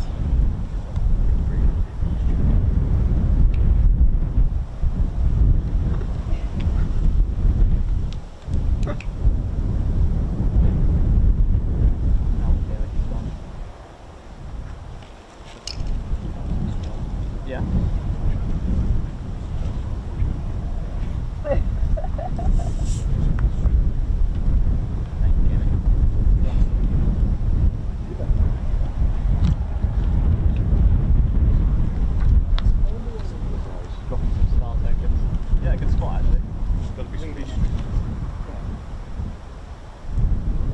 See how much longer that took than the guys that came in earlier. Like it's a drawn out process. And so he was like simulating where he didn't land, that he'd looked up at his like approach minimum, not seen the runway. Then like, oh shit, can't land, try again.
Perfect aero braking there, using aerodynamics to create drag to relieve pressure on the braking systems. A natural aerodynamic way of braking. All that weight, that drag caused under the undercarriage, pushing down the weight, relieving the brake systems.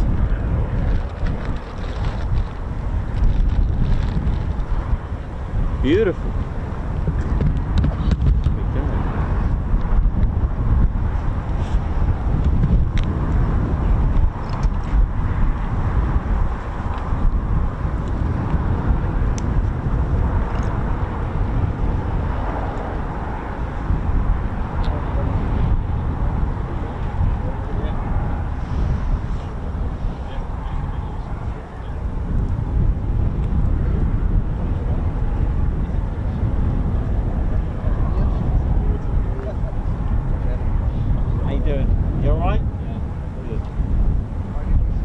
Take care, man.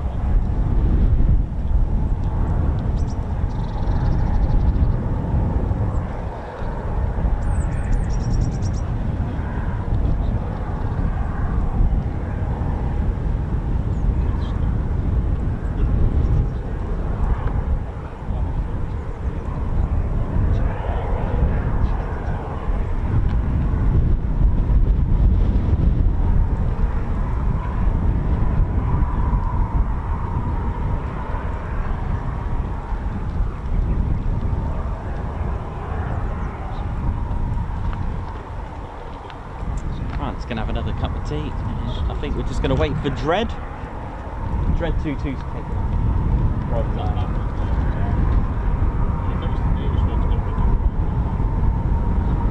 Dread 22 should be here in a bit, I think. And that's a wrap. Been good fun, isn't it? It got a little bit nerve-wracking with the wind. I was like, is that okay?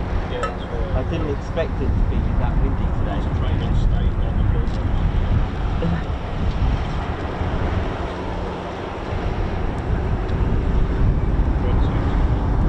Yeah, I'm hoping that to be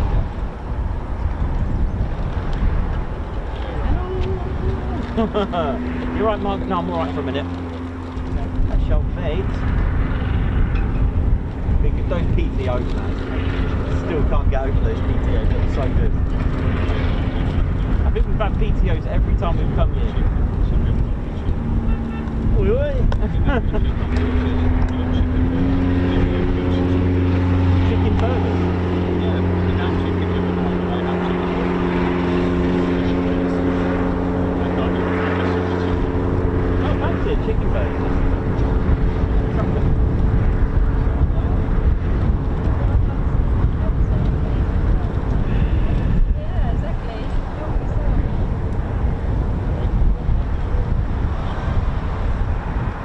Squadron. So Coningsby calls like that. Vikings, Spartans.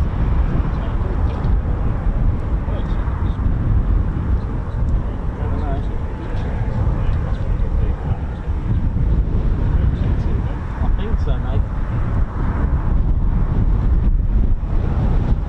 Sometimes 41 Squadron will go right up to the Cairngorms and then turn back. It's like a little breakfast run or something.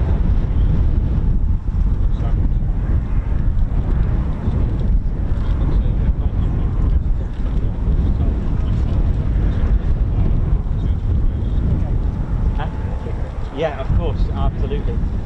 Actually, I'll have one of these tea cakes, actually. Go on, I'll join you.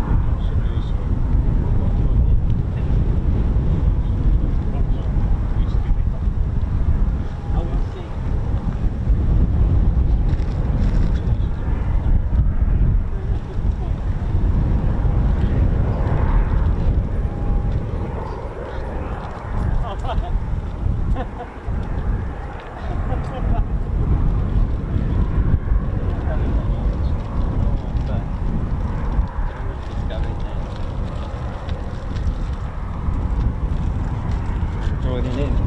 tea and tea cake. I'm having some Tunnock's tea cakes, courtesy of Steve here. Where are you from, Steve?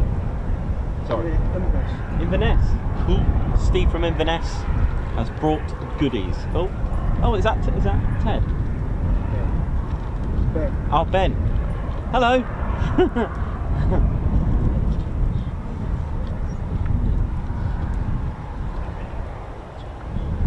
Been good fun today. Good fun. Yes. Right, Tim. Tim is missing out. Tim is missing out. Tim is missing out.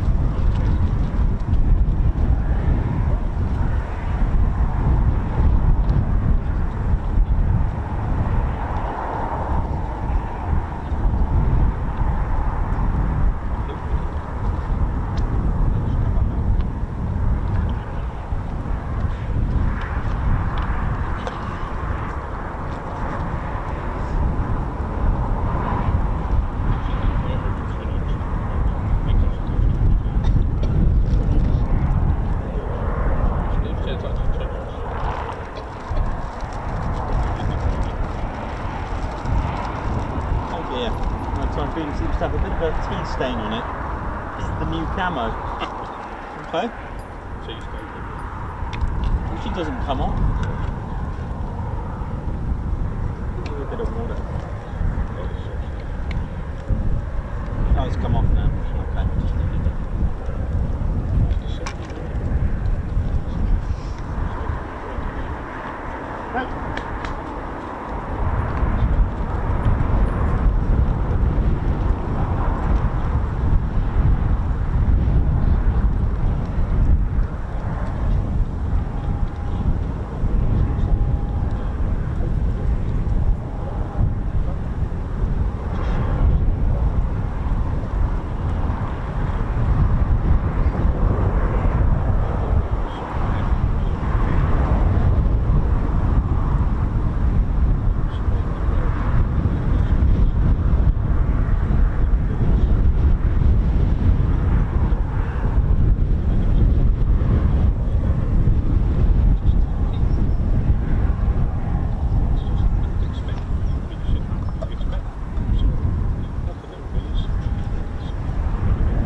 Johnny B, Ali Leyland, Philip Goodfellow, how you doing? Hope you're all good.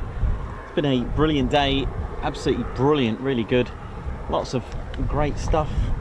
Even a Texan T6 from Valley arrived here as well today.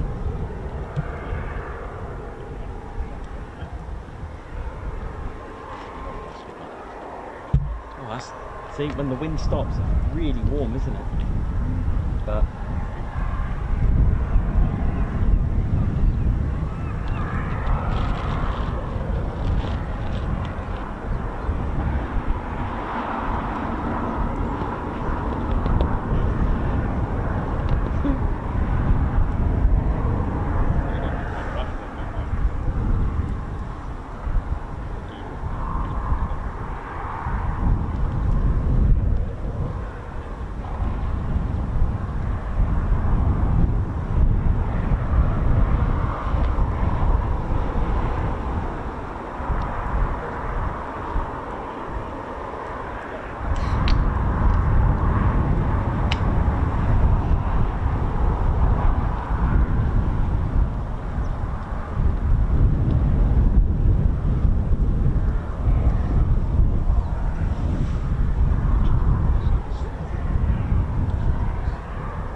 like this in the morning, and the wind just starts to pick up.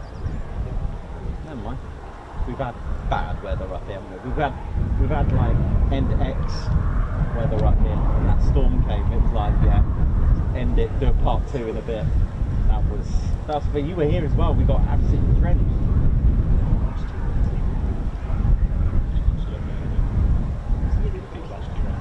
Yeah, last year. That was 2 years ago. That storm. And then last year we had to use these rocks to hold them. Yeah, yeah.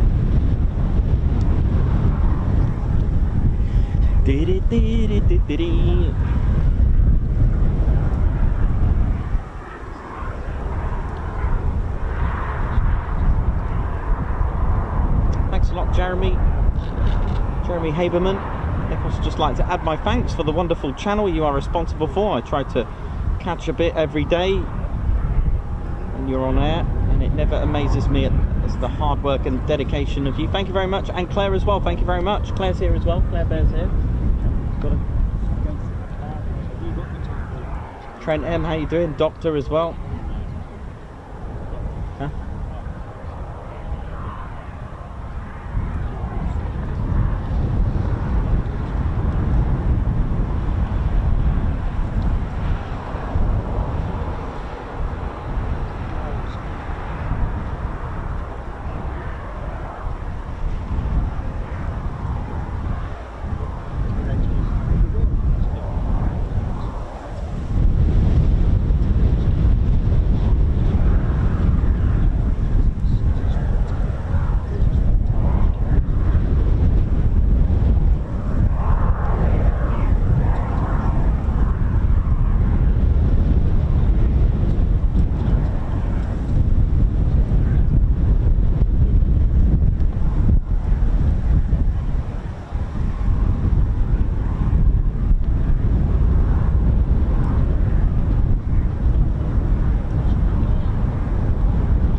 Hope we're well.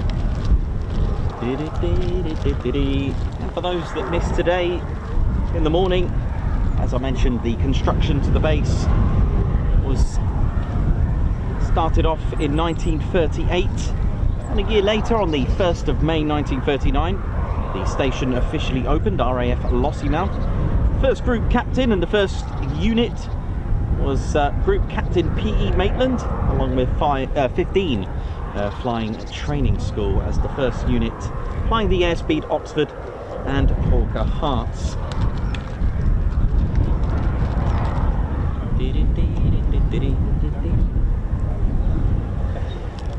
So due to its strategic location, as you can see just over here, hang on a minute, due to its strategic location, just pop that there so you can have a look. You can see our the beautiful sea over there. How we doing, ladies, gents, teddy bears? Hope we're all good and well. Welcome. So yeah, 1st of May 1939, Lossiemouth opened. It was amazing to learn about the history, because we come here once a year, and just learning a little bit more. It's not like Coningsby where it's so in depth because we're there regularly every week, but due to the location of Lossiemouth, it seemed like the perfect place for for training units, and there were many training units, but things evolve, and that it's until of course the outbreak of the Second World War, because Lossiemouth opened 4 months before. But as I mentioned, with the likes of the aviation, first aviation objective, which was 54 activations of United States Army Air Forces or Army Air Corps to get and prepare for should there be a outbreak of war. And indeed this was the same process. You couldn't just wait for a war finding out you didn't have it. But then when we learnt about Chain Home, we realized we really didn't have a defensive or early warning system. Things evolved. We didn't have anything. Radar was primitive, or at least even on a level of any forms of, that sounds good, startup, I think, forms of radar actually on aircraft. I mean, when we think of night fighters, to even navigate without any radar systems really for the early parts, and thinking about the wind now, that 1 degree out will push you so far away. I mean, 3 degrees out, you're going to be what, 300 feet every nautical mile that you go out. 300 feet, you are way out. So the wind played a major part in the in darkness, and night fighters, again, such a risky thing, even on both sides. Even for the Luftwaffe, flying at night was really such a dangerous thing, and they were exposed to their own flak, but then you think about the tactics. If you've ever heard of Wilde Sauer, which means wild boar, that was that evolved from night fighters, from using the moon, using the moonlight and the explosion from a flak to cause a silhouette on a cloudy day. Really clever, tactics like that was in some ways just prehistoric, but genius in some ways, like even a decoy airfield. But when the outbreak of the war happened, it's I mean, as you can see the sea here, it was only a matter of time before the World War II's Germany Navy fleets saw a weakness in that, and it was a great position to attack Britain from. It's the same situation with Plymouth. They there wasn't a defensive, they didn't. I mean, this inspired Harrowbeer to be built, which is not far from Plymouth, and you've got to think about Norfolk, Suffolk, East Anglian coast, London, those areas, Kent, they were more likely. And as we go round a little bit further down, let's say round by Eastbourne, round there, they were more likely to be attacked because they were closer. About 90 minutes the Luftwaffe can get over to from their airfield. So that's that bit. And they didn't think Plymouth would ever get attacked, but as they advanced more into France, etc., then it became closer and closer. And the same thing happened here. We spoke about the Tirpitz, we spoke about the fleet, we spoke about the previous in other streams, especially at Waddington, the Battle of Atlantic as well. The point being an island, you could be under siege just like a castle. All you got to do is just wait it out, and where are the supplies going to come from? So the Navy, the German Navy of World War II would attack. So this led on to other things as well. So there was a detachment of 99 Squadron that arrived here with Vickers Wellington bombers to seek out a German cruiser called the Deutschland, which was operating between Iceland and the Shetlands. 44 and 50 Squadron arrived with the Handley Page Hamdens. This was a genius little aircraft, almost like a fighter bomber. and it inspired and innovated gardening. Now, gardening is not something you, this is in military terms, not by, you know, planting some roses and some lovely flowers, some pretty little flowers there now. No, this is actually planting or gardening mines, sea mines, and the Hamdens were very good at that, and that kind of innovated it and started that off. So they brought in other aircraft to do that. But as I'm talking about that, you've got to remember I said earlier that this was a training base, and of course, you know, it was used on a more operational level. That's the problem. And more squadrons arrived, including number 9 Squadron, who arrived again with the Vickers Wellington bomber. There was another two, 107 and 110 Squadron, that were operating the Bristol Blenheim. I haven't got a Bristol Blenheim model actually, but I do have a wonderful Vickers Wellington bomber. Let's have a look at the Vickers Wellington in all its glory. There you go, for those that so these were operating. Those guns looked like they could do with a bit of TLC, but never mind. Oh, genius. But look at it, a beautiful aircraft that's seen right throughout the war, retired way after the Second World War in 1956. The most produced bomber of the Royal Air Force, produced 11,460 or so. They were making these at a rate of 28 a week. We're talking about personnel of 3,000 responsible for making that sort of level. Men, women, just chipping in, doing their thing. And like I said in previous streams, even a record-breaking assembly. Now, the airframe is really special. There's only one fully complete Vickers Wellington bomber, and that's at Brooklands. There is another one at Cosford, but I don't think it's fully complete, okay?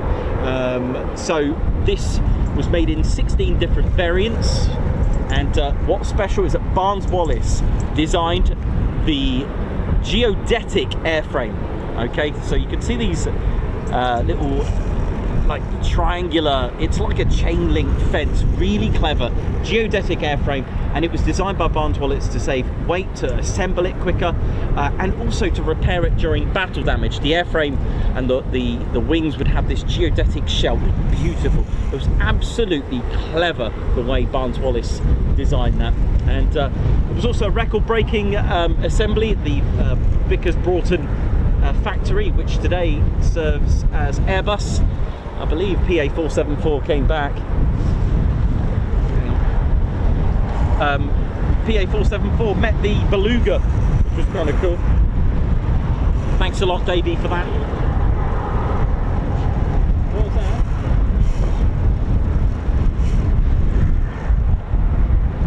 What was it? Oh dear. I'm doing all right without them. You're right.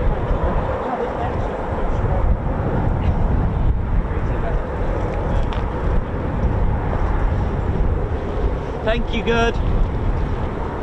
Saving my notes there, even though I've been not using them. But yes, in 1943, a world record-setting assembly for a Vickers Wellington bomber. Now, in the United States, the factory assembled a bomber in 48 hours.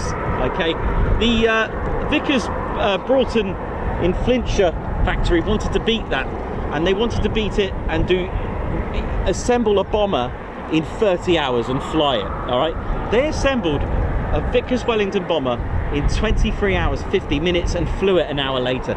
In fact, they beat their own record because the pilot, the test pilot, was still asleep. They had to wake him up because they were like 6 hours early. So it was amazing how they did that. I even watched a video on this, and there was men and women dressed to the nines, 1 in the morning, coming back from a party or something, and just chipping in to get this going. So in 24 hours, it had been assembled and flown. Absolute record breaker. And this was here, along with Bristol Blenheims as well. Amazing. I'll just put that back. So I can hear some phones that have just started up.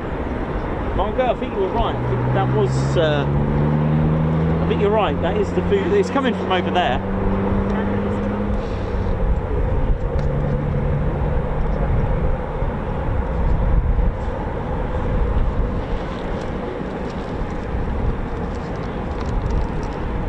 So in 1940, Coningsby was built then in November, but here in 1940, 15 Flying Training School moved in April 1940, and Lossiemouth transferred to number 6 Bomber Command, and of course number 20 Operational Training Unit established here, operating the Wellington, and in June 1940 Lossiemouth Satellite Station RAF Elgin opened. This eventually proved useful to the operational training units and maintenance units such as 46 Maintenance Unit and its aircraft. Now there is a memorial for number 20 OTU at RAF Elgin. Their role was to modify, number 46 Maintenance Unit, their role was to modify a variety of aircraft and make them ready for front line.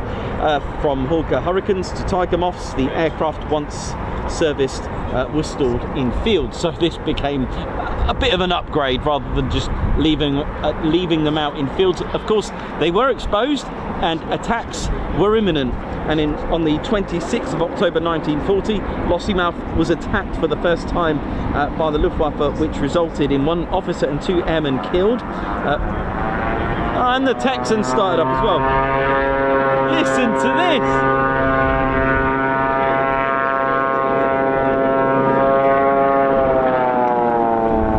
Texan that came in. So the HE-111s also destroyed aircraft on the ground, and one of the HE-111s was also destroyed as it crashed to the ground on the airfield here at Lossiemouth, and the crew are buried in a churchyard in Lossiemouth as well. Hurricanes and 232 eventually moved to Elgin to protect Lossiemouth, and on the opposite side of things, in 1941, 20 Operational Training Unit moved to Lakenheath. Due to the state of I believe it was getting a bit muddy. I don't know, I've been reading that the airfield may have been damaged to a point where it was starting to suffer from a bit of basically in need of maintenance, because of course anything before December 1940 was built with grass runways.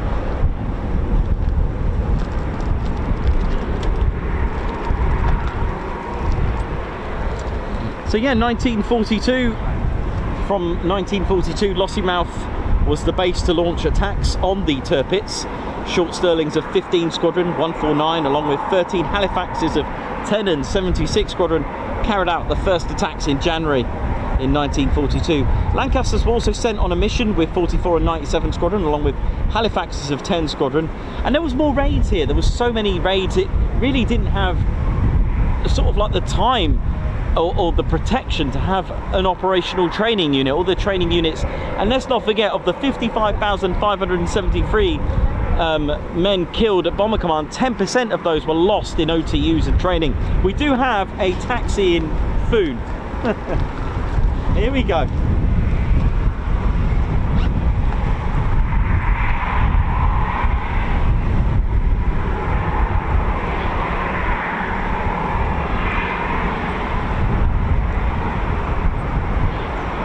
Two of them.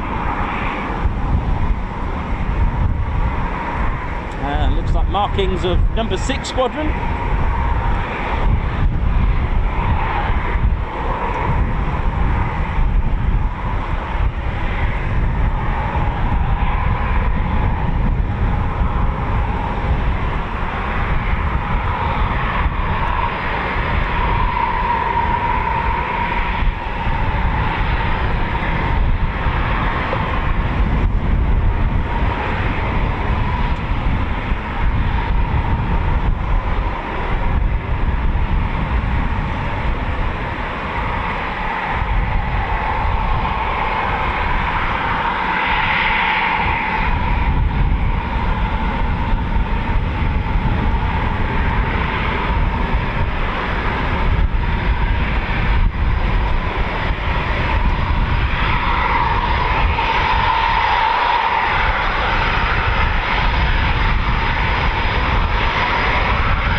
the line. Yeah. I don't know. I don't know. I think it's just a line. There's more foons.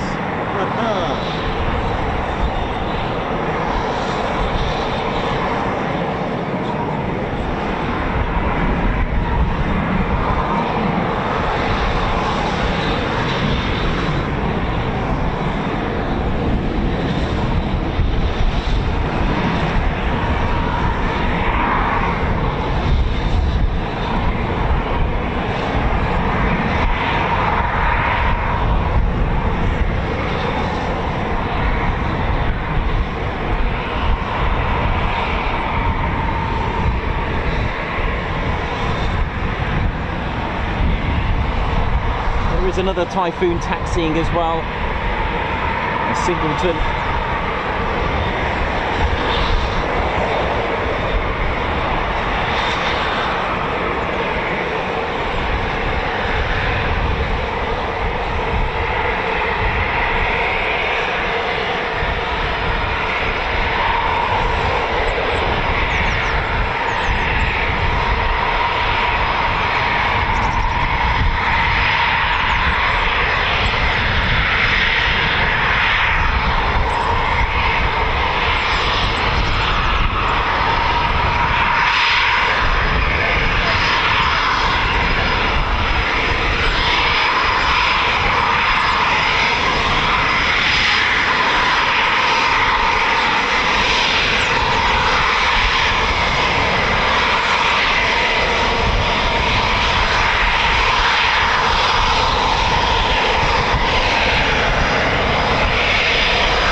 way to end the day, really.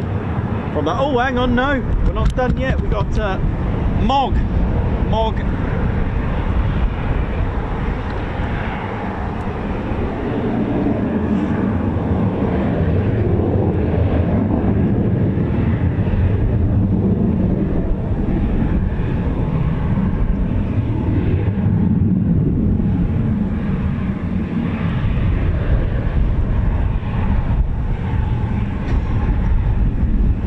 That is, well, what a great day we've had, and as we come to the probably our last departure then for us for the day, it's been absolutely brilliant.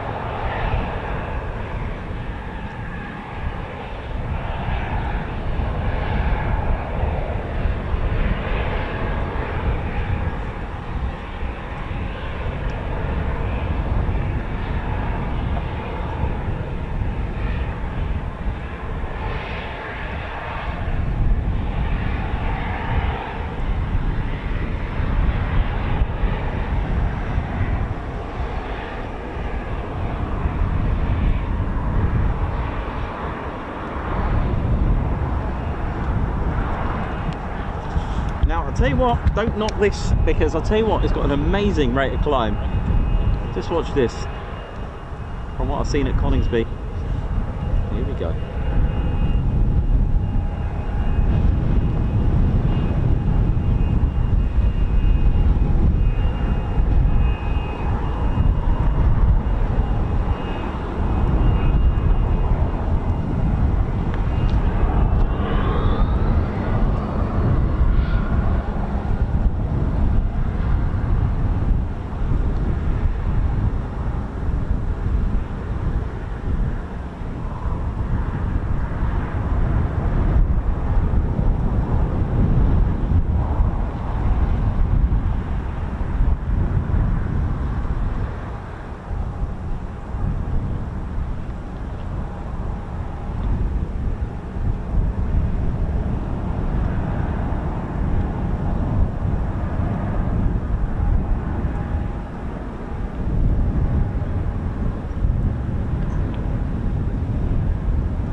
Nicely done.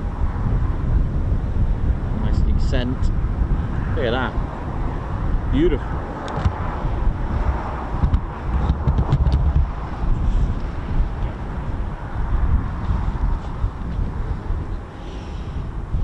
Right. Well, I hope you've enjoyed the day 1 of 2. Michelle Fuller, congratulations on 23 months. Who's watching from the spotters car park at Ted's home, RAF Coningsby. Love it.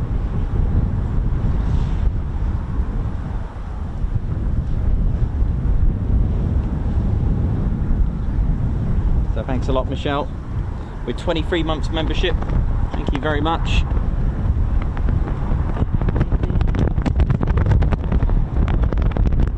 Thank you very much. Well, ladies, gents and teddy bears, day 1 of our Lossiemouth adventures, and I hope you've enjoyed our adventures here in Scotland.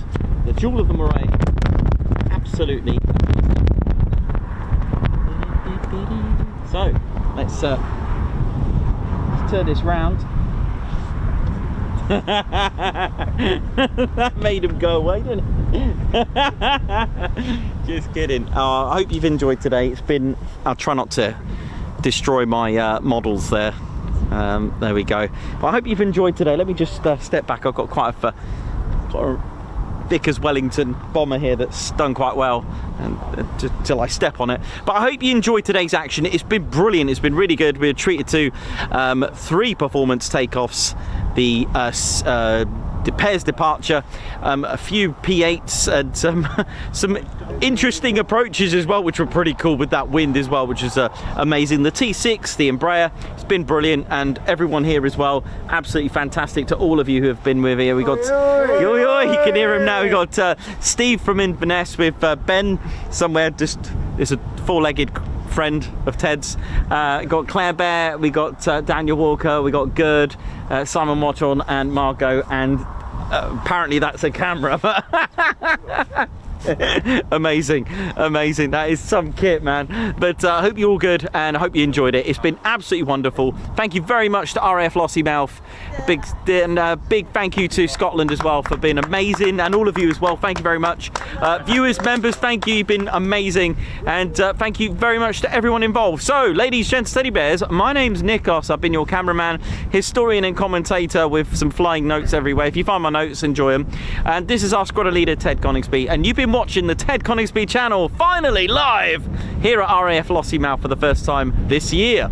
So, for the last time for today, it is see you soon, wish you well. Nice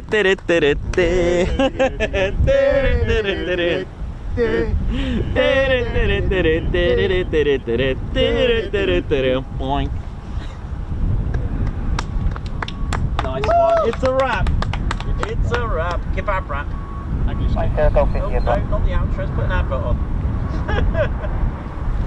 Let's turn that off. Oh yeah. Ladies, gents, and teddy bears, welcome to the Ted Coningsby channel membership. I'm Nikos. I'm your cameraman and commentator. This is our squadron leader, Ted Coningsby. Just want to say a massive thank you to all our members. Guns up, and oh yeah. Take it away, Ted. Ladies, gents, and teddy bears, we want to say a massive thank you to all of our subscribers for getting us to where we are today. We have gone all over the country, from as far as Lossiemouth to Bryce Norton, and military areas such as air weapons ranges, low flying areas, heritage centres, and special flights for Ted II. We cannot do this without your support, and your support will be rewarded. You can now join the Ted Coningsby Squadron and help fund the channel to get us around the country and provide us with the funds for equipment to bring you better content too. We have 3 exciting membership levels with awesome YouTube perks to reward you back for your support. Our first level of membership is the Ted Coningsby Squadron. You'll get a loyalty badge on YouTube, unique TCS emojis that you can use on comments and live streams, members only videos which include behind the scenes, deleted scenes, sneak previews, and also music videos that Ted likes to play the electric guitar on. You'll also get access to members only Discord server and discount on all of our Ted Coningsby merchandise. All of this for just $1.99 a month. Oh yeah. Our second level of membership is the Posh Officers Club.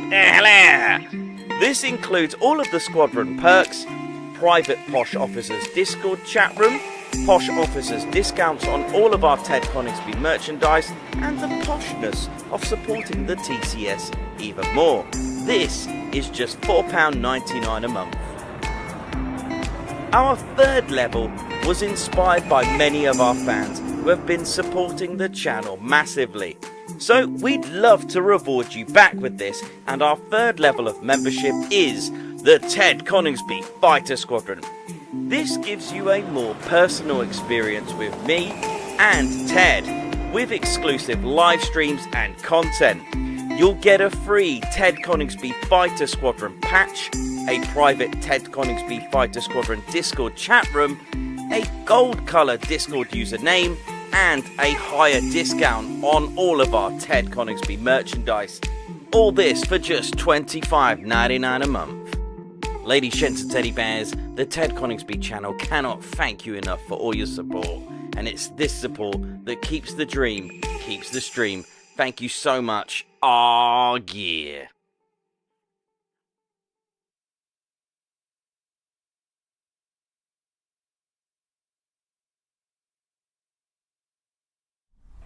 Golf India, Brian 31.